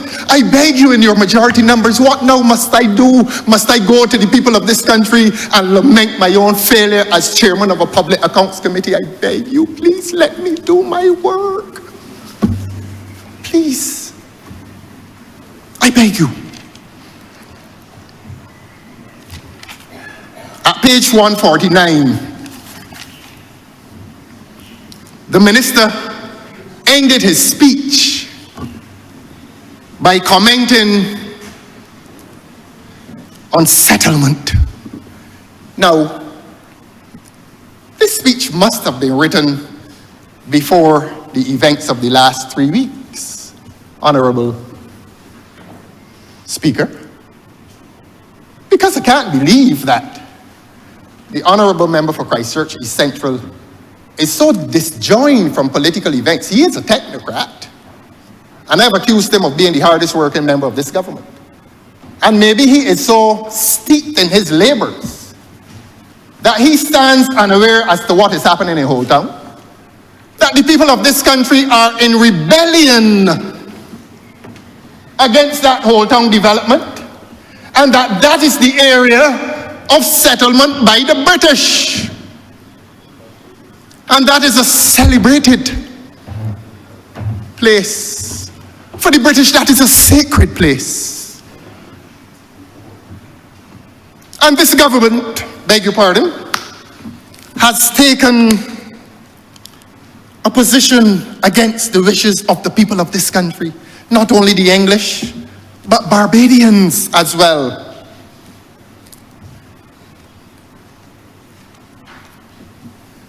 I used to go to something called htown Festival back in the 80s and 90s when life around here was so beautiful and peaceful.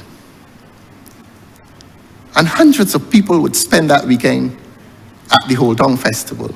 Alfred Pragnell would be there, and it really was a wholesome activity.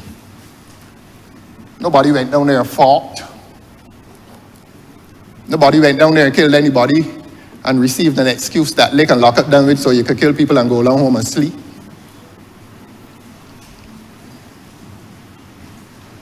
And that adds to the sacredness of the place. That in the consciousness of many Barbadians, htown is an oasis, a place of peace, a place where the visitor met the local and lived peacefully. The htown Festival had that meaning for Barbadians. And the honourable member, who obviously is a very hard-working minister, needs to be told by his colleagues, look, please don't touch htown. Htown is not making us look very good at this point. But maybe he's a highly principled man. And maybe he elevates principle above the political reality, and the political reality is that the people in this country are not happy with this government for desecrating a heritage site. Maybe the honourable member is not aware of that. And if I were his friend, I would visit him in one of his quiet moments and say, look, friend, please leave htown alone. Don't even mention it. The mention of htown is costing this government much political capital. The mention of htown and the fact of the controversy at htown could cost this government dearly. It could. But I'm not here to advise the government. Any cost to the government may well, any discredit to the government, the debit margin, the debit column of this government may fall in my credit margin. I have a party now, you know. I have a party now. I am alone here, but I'm not lonely. I'm not lonely, honourable members. I have a party now. Yes, I do. And it is a party with a proud history. And the ones who are not laughing know that party well. Because they were there and they asked about running, they ran too. If you get me vexed, I can call some names. Not only of those who ran, but of those who in the shadows of the night made applications.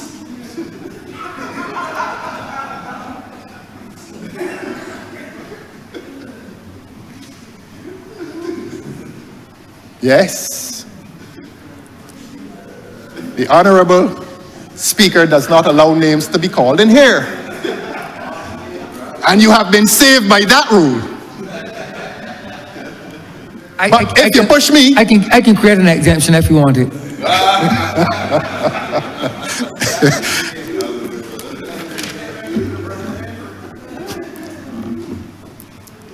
Regathering. You know, we went through an exercise of regathering for 2 weeks. Not regathering, the estimates. I searched through, they told me I can't. Look, I was hearing last year here, man, you know, Thor can't read the estimates. The boy can talk, but he can add. He can talk, but he don't know numbers.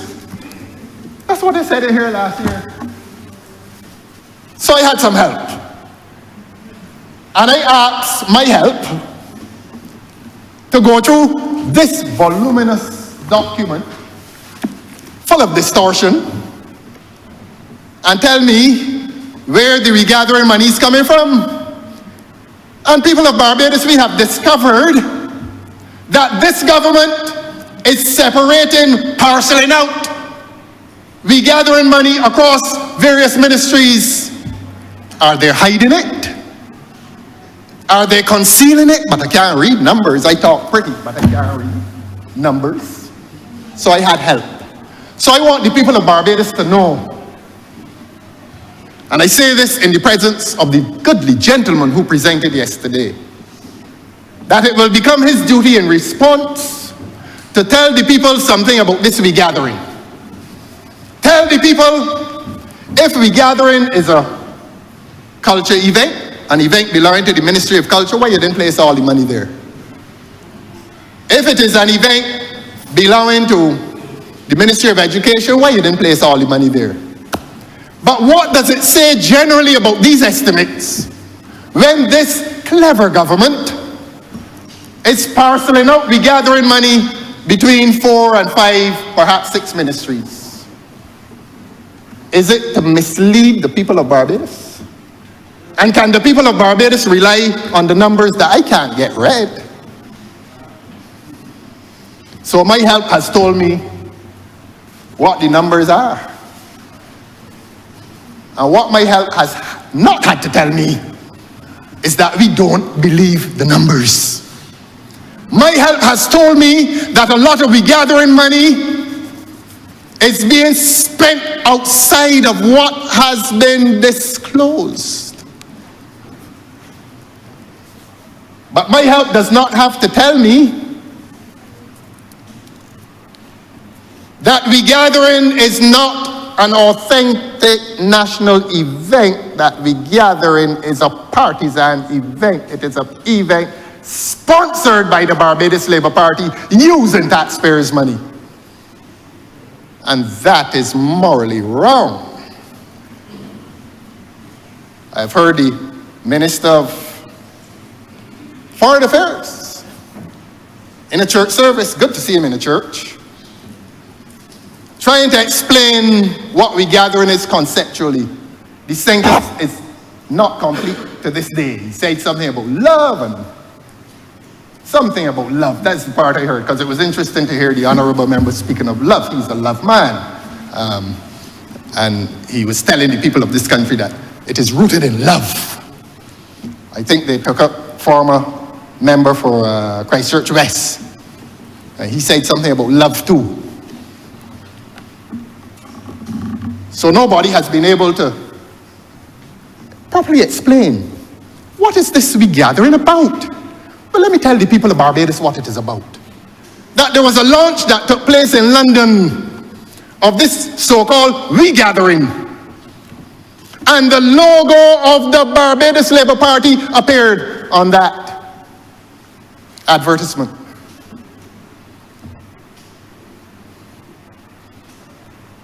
You see how things come out? Maybe unwittingly. But that advertisement disclosed much of what the government would have wanted to hide. Some innocent person in London told the truth. Some innocent person in London told the truth about the concept called regathering. And we in the Democratic Labour Party say to the people of this country that they will not support what is supposed to be a national event when it really is a partisan event belonging to the Barbados Labour Party, and that's fine. They used to do a big picnic on the East Coast, getting small every year though. And they're entitled to do that. But do not do what are supposed to be national events for the Barbados Labour Party. And if it is for the Barbados Labour Party, do not spend the taxpayers' money. And government, you want to hear something? Every regathering is getting smaller. Even the members and supporters of the Barbados Labour Party are now withdrawing from it. The whole thing is so sinister that the members of the Barbados Labour Party were told, look, don't wear the red shirts, Because if you wear the red shirts, the innocent people who come will know that it is a party event. You know what's the dominant color? Green. The green in the BLP. The BLP has gone green, except for when they come up by Parliament to greet their unhappy parliamentarians. They gone green. Congratulations to the Honourable Member for Christchurch West Central. He started out green in Barbados and was not aware that his magnificent greening would reach his own party. So they're now green. They're now disguising themselves in green for the purpose of misleading the public that what is a partisan event is really a party event. Have you ever seen so many people in a small place and not a man is in raid? That's unusual. Even if it is not a partisan event, somebody is going to wear raid. But I saw one of the events and not a man had on raid. Not even the honorable member for St. Peter. I believe it has now reached St. Thomas. Regathering is like has it reached St. Thomas? It is like a poisonous snake crawling through Barbados. And it is biting propriety and decency in government. Wherever it is, I don't know where it is. The majority of people don't know where it is, and they don't care where it is because they're not supporting it. It is a political enterprise. It is a partisan enterprise masquerading as a national event. The Democratic Labour Party is asking the decent people of this country to abandon it. Abandon it. It is a BLP event. Do not be sucked into it with your presence. Leave it alone. So the Green Army, which is an army in disguise, let them gather.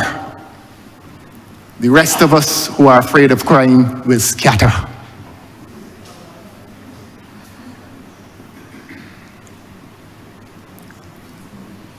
I brought along, I'm not making anything a document of the House, sir. I brought along something.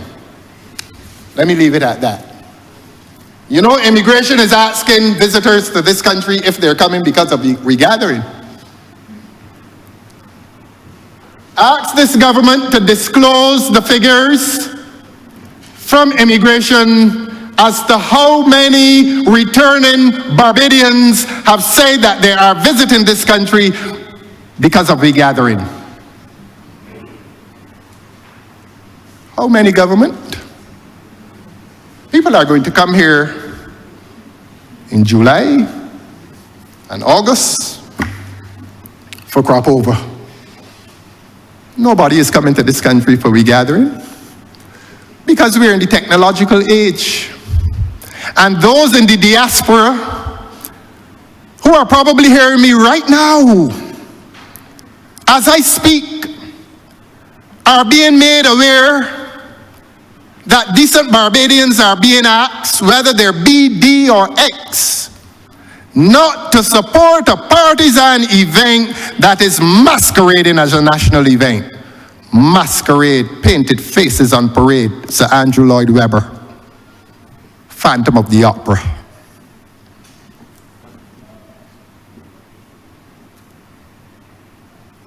It is part of the BLP propaganda machinery.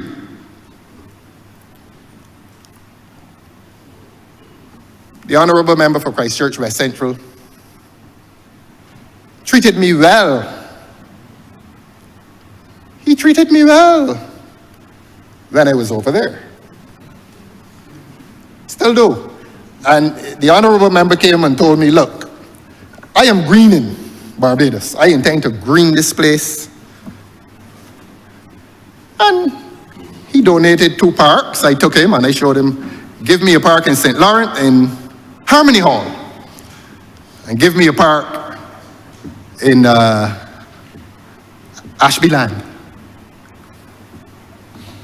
And I did the legal work. The land in Ashby land belonged to a lady, and I wrote to her, well, not wrote to her, I went to her. I did not steal her land.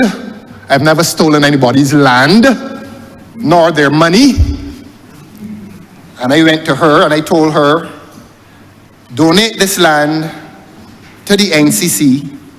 You're not losing your what we call seisin, S-E-I-S-I-N. You're not losing your title. You're not even given a lease. What you're given in law is called a license. And it is called a bear license, B-A-R-E, not a bear, B-W-E-R. And at any point you can retrieve your land. And she accepted. And I went back to the Honourable Member for Christchurch West Central with a document signed by the lady, prepared by me.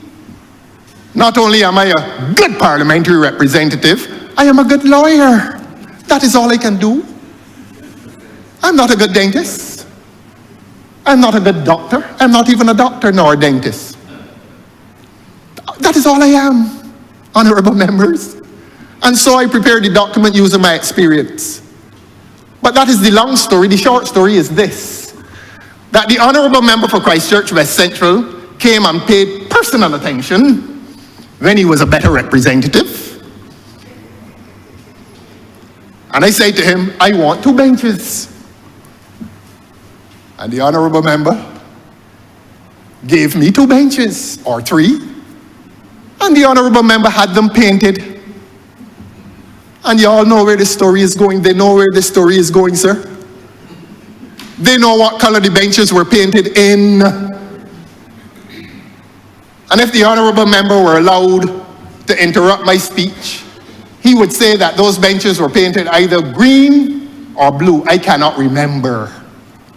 But one day, someone told him to change the color of those benches. The paint was unpeeling, the benches weren't rotting, and they paint the people's benches right. They painted benches in a public park raid. And those who are curious, I was in St. John recently, and the benches in Pool Land, the Pool Land woods that used to be green or blue, they are right too. And the people of Barbados are now curious as to what manner of government is this that will go around the country in public places reducing everything to red paint. And they would have heard me say at the beginning of this speech, show me a democracy and I will show you a tyranny in the making. This is tyrannical government. This is government that survives on the basis of propaganda. Propaganda is the lifeblood, the fuel of this government. And this government will not feel that it can succeed unless it can work on the mind of the public and to paint everything red and to associate red with a successful Barbados Labour Party. And then every time you see red, you associate that with the government and you will feel favorably towards the government. But let me tell this government something. The cash registers in the supermarkets are also red. The numbers are also red. And the citizens of this country cannot afford the food. Has any member of this government stood in the line at a supermarket and had the person ahead of him or her turn and say, could you please help me to purchase these groceries? I was at, I'm not going to call the name of the place. If you have tears, prepare to shed them now. I'm going to call the name of the place. I was in Sheraton Centre a few months ago. And I walked in and I saw this lady and said hello. Very well dressed lady, very well presented lady. And you know, when you're doing a good little job, people get to know you. So I said, well, she's just another person who has acknowledged that I'm not doing a bad little job. And I met another friend. And he told me, look, Ralph, I have $120 in the ATM. You see that lady there? He pointed at her very well attired. This is not a vagrant, this is somebody who carried herself well. He said, look, she just walked up to me and told me, sir, I do not have any money. Please, could you help me? I wish I could call his name. And I hope he's hearing me now. He needs to be acknowledged here anonymously. And he went and took $50 off his ATM that had $120. And he said, watch me now. And he and I are walking to the car park. And he passes by her, and what we do in Barbados, he squeezes the $50 into the palm of her hand. If you have tears, prepare to shed them now. The red benches have not brought prosperity to the hardship that that lady is suffering. The red benches have not brought prosperity to the suffering people of this country. So you can paint the benches red. But the light bill has urgent in red too on the envelope for a lot of the people in this country. And when the electricity bill comes and it has red urgent on the envelope, the people tremble. And government, Your Honor, I am going to come to government's relationship with the Barbados Labour Party before you ask me to sit. I'm going to come to that because I've come here to tell the truth. And I'm going to tell the truth this afternoon. Show me a democracy and I will show you a tyranny in the making.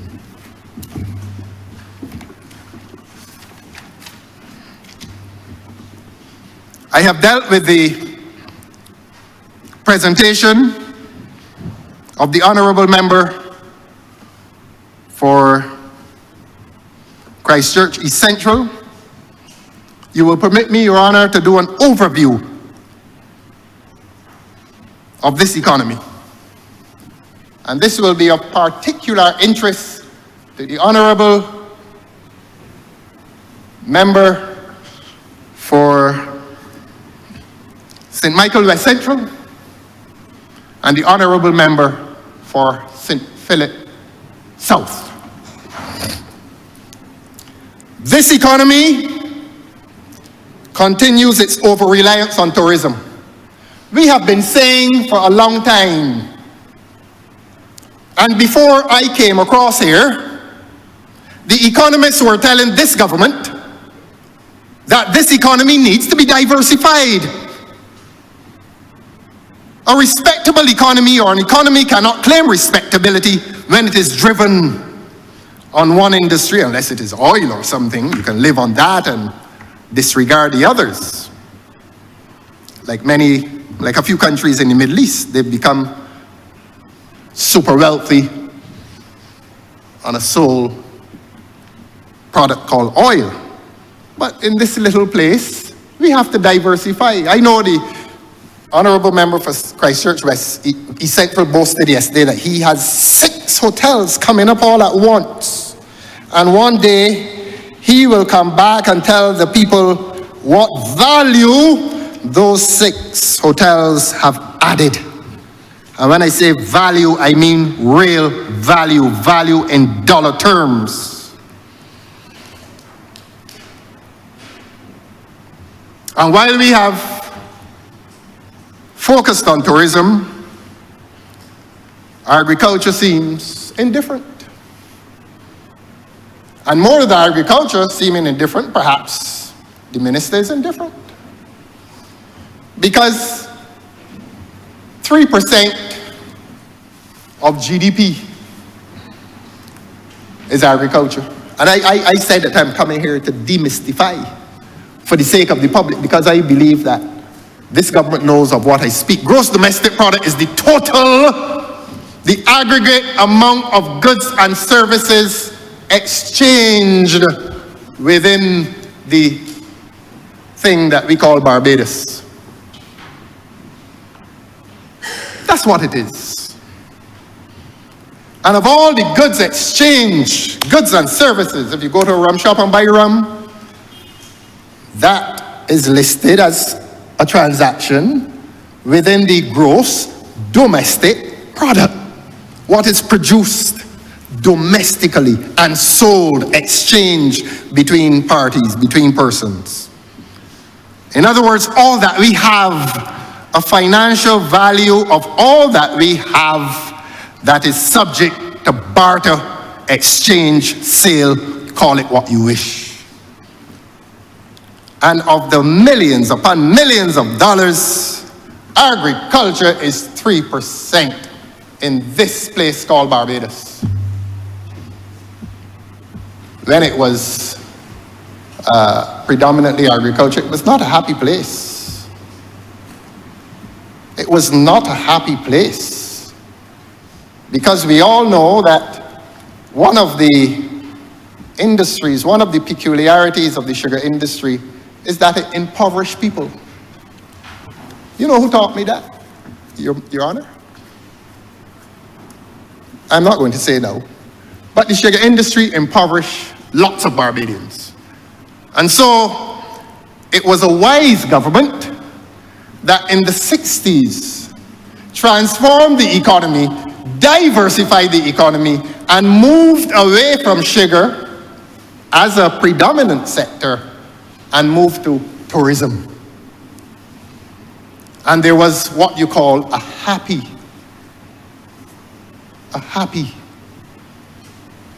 coincidence, or coexistence, I mean, between the two industries. And there was always that balance. Are we going too heavily on tourism? Are we too heavy on sugar? And so those wise men who created or who completed this project in democracy always guaranteed to this country that there should be that happy coexistence between two industries which gain this country much foreign exchange. We now live in a country that cannot defend its credibility if only 3% of that gross domestic product is in agriculture, and we are around here talking about food security. We talk about all kinds of things. 3 sentences don't pass in here from this government unless you hear about climate change and resilience and ecosystems and sustainability and all kinds of pretty words. I tell you, that's government's biggest industry. If you want a pretty word, knock on this government's house. They're selling cheap, pretty words. But this government is now unable to defend its credibility by having an economy in which only 3% of the gross domestic product is agriculture. Somebody is failing. Somebody is doing wrong. Show me a democracy and I will show you a tyranny in the making. Tyrannies are not always exclusively political.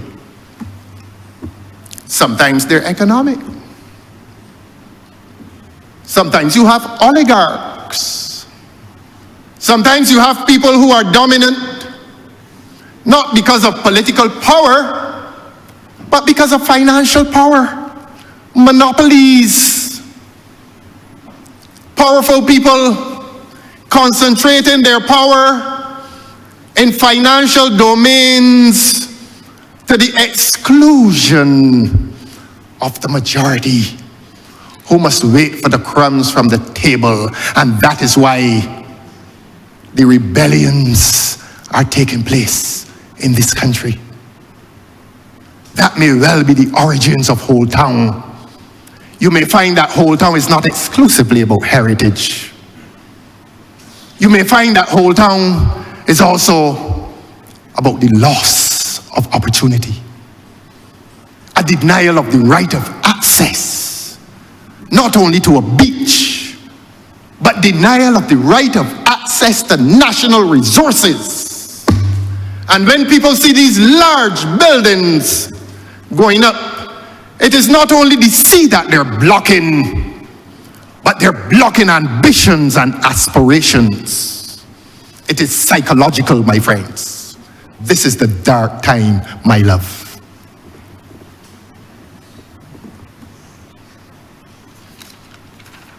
Where's manufacturing in this economy?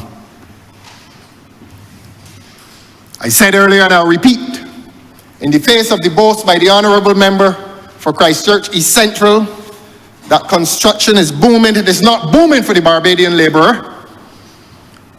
I see it. I drive by the projects and I look.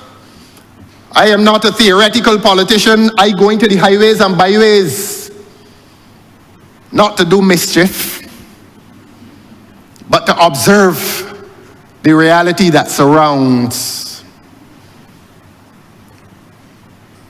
And one day, this government came in here and acquired lands at Bullins Agricultural Station. Man, and I got up and behaved bad in here. Not the kind of bad behavior that would entitle the speaker to put me out, but I protested. I protested because I felt that too much of our agricultural land was going into housing. And I predicted, I said, no doubt they're going to put high-end villas down there because it was just above the West Coast. And in my innocence, I said, I can bet you they put high-end housing down there. And I was laughed at. And I overheard a voice from the other side say, he doesn't even know that the house has got up already. And that's what this government is doing. This government is proceeding with its projects and then coming to the people after.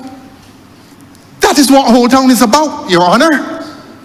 The people in this country feel aggrieved that those negotiations were so advanced and that the people found out all too late. And my friends, government, if you want to believe that you are loved in this country, come take a trip with me. Come take a trip. Come take a trip with me. And you will discover the source of the people's anger. They feel alienated by this government.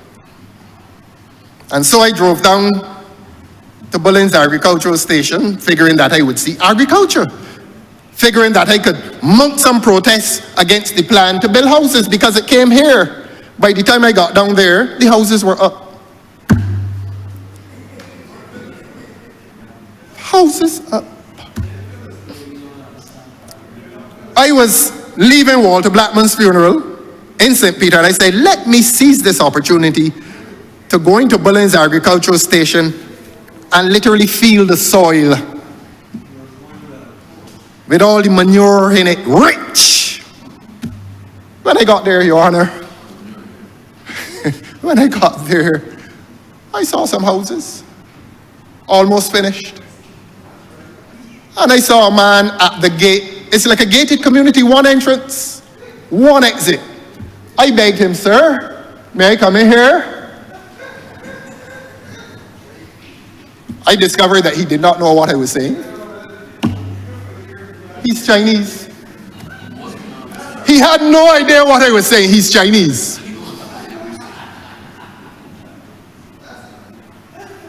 And one of my fellow Barbadians came and told me, don't worry about him, you come. But I wanted to speak to him. So I adjusted the speed of my language, and as best as he could understand, like Barbados, or love Barbados. You want to stay, or want to stay? The man in charge of the project is a young Chinese man who says that he wants to stay here. I am not xenophobic, but there's something very interesting going on in this country. And the natives, and that is not used disparagingly, that is used in its real sense. Natives, birthplace, navel string in this earth.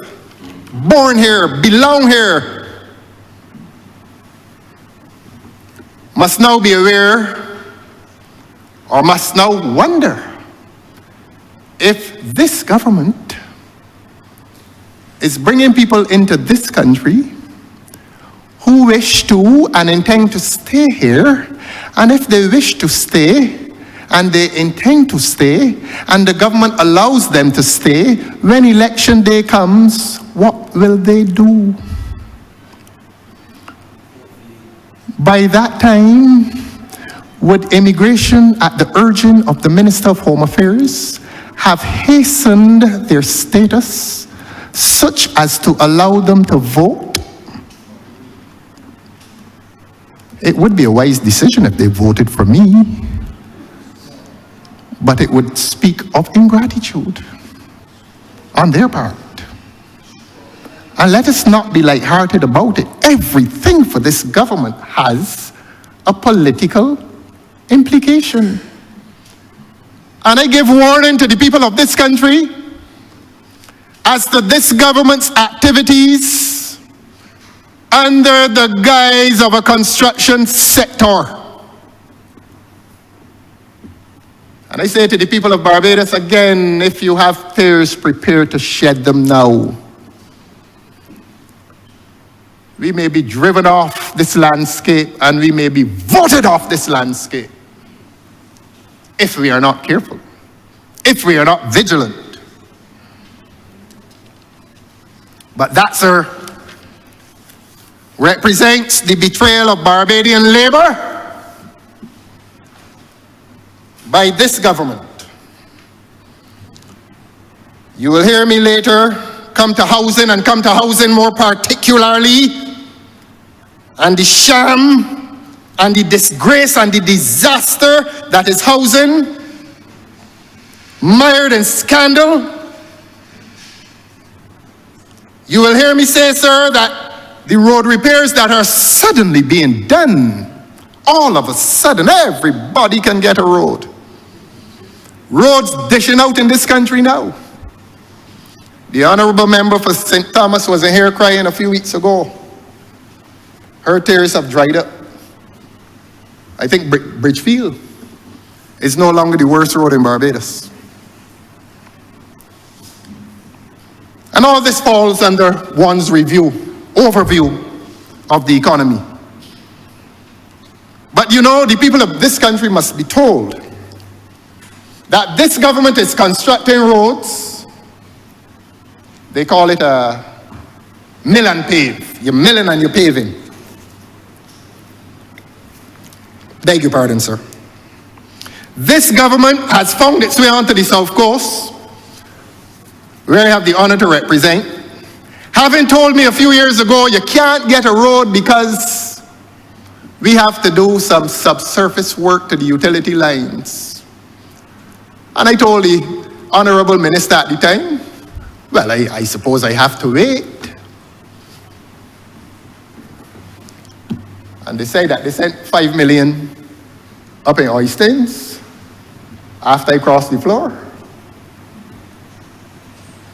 And they also said that they're now going to do the whole South Coast. All the utility lines are now fixed, presumably. But to tell the truth, they have not fixed the subsurface utility lines. And it is recognized by this government that the surfacing of some of the roads in this country is now going to be a waste of money because they have to dig up the roads that have been milled and paved. But of course, an election is coming. And if an election is coming, it is more important to waste some public funds to impress the electorate rather than to do things with financial prudence. Who is the beneficiary? Who is suffering?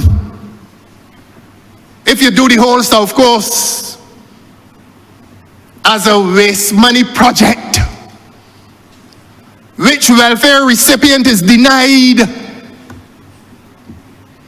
there must be some rationality to how you function as a government, to how you spend as a government. It is called financial prudence. But this government is willing to waste taxpayers' money for electoral advantage, and that is another example. Regathering has failed. Let us succeed with mill and pave.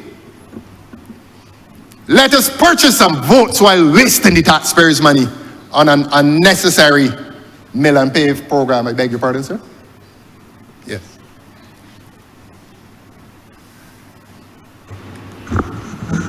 Mr. Speaker, I beg to move the suspension of the House until 5 minutes to 6. Question is that this honorable chairman be suspended until 5 minutes to 6. All those honorable members in favor, please say aye. Those against, please say no. Me think the ayes have it. This honorable chairman stands suspended for 5 minutes.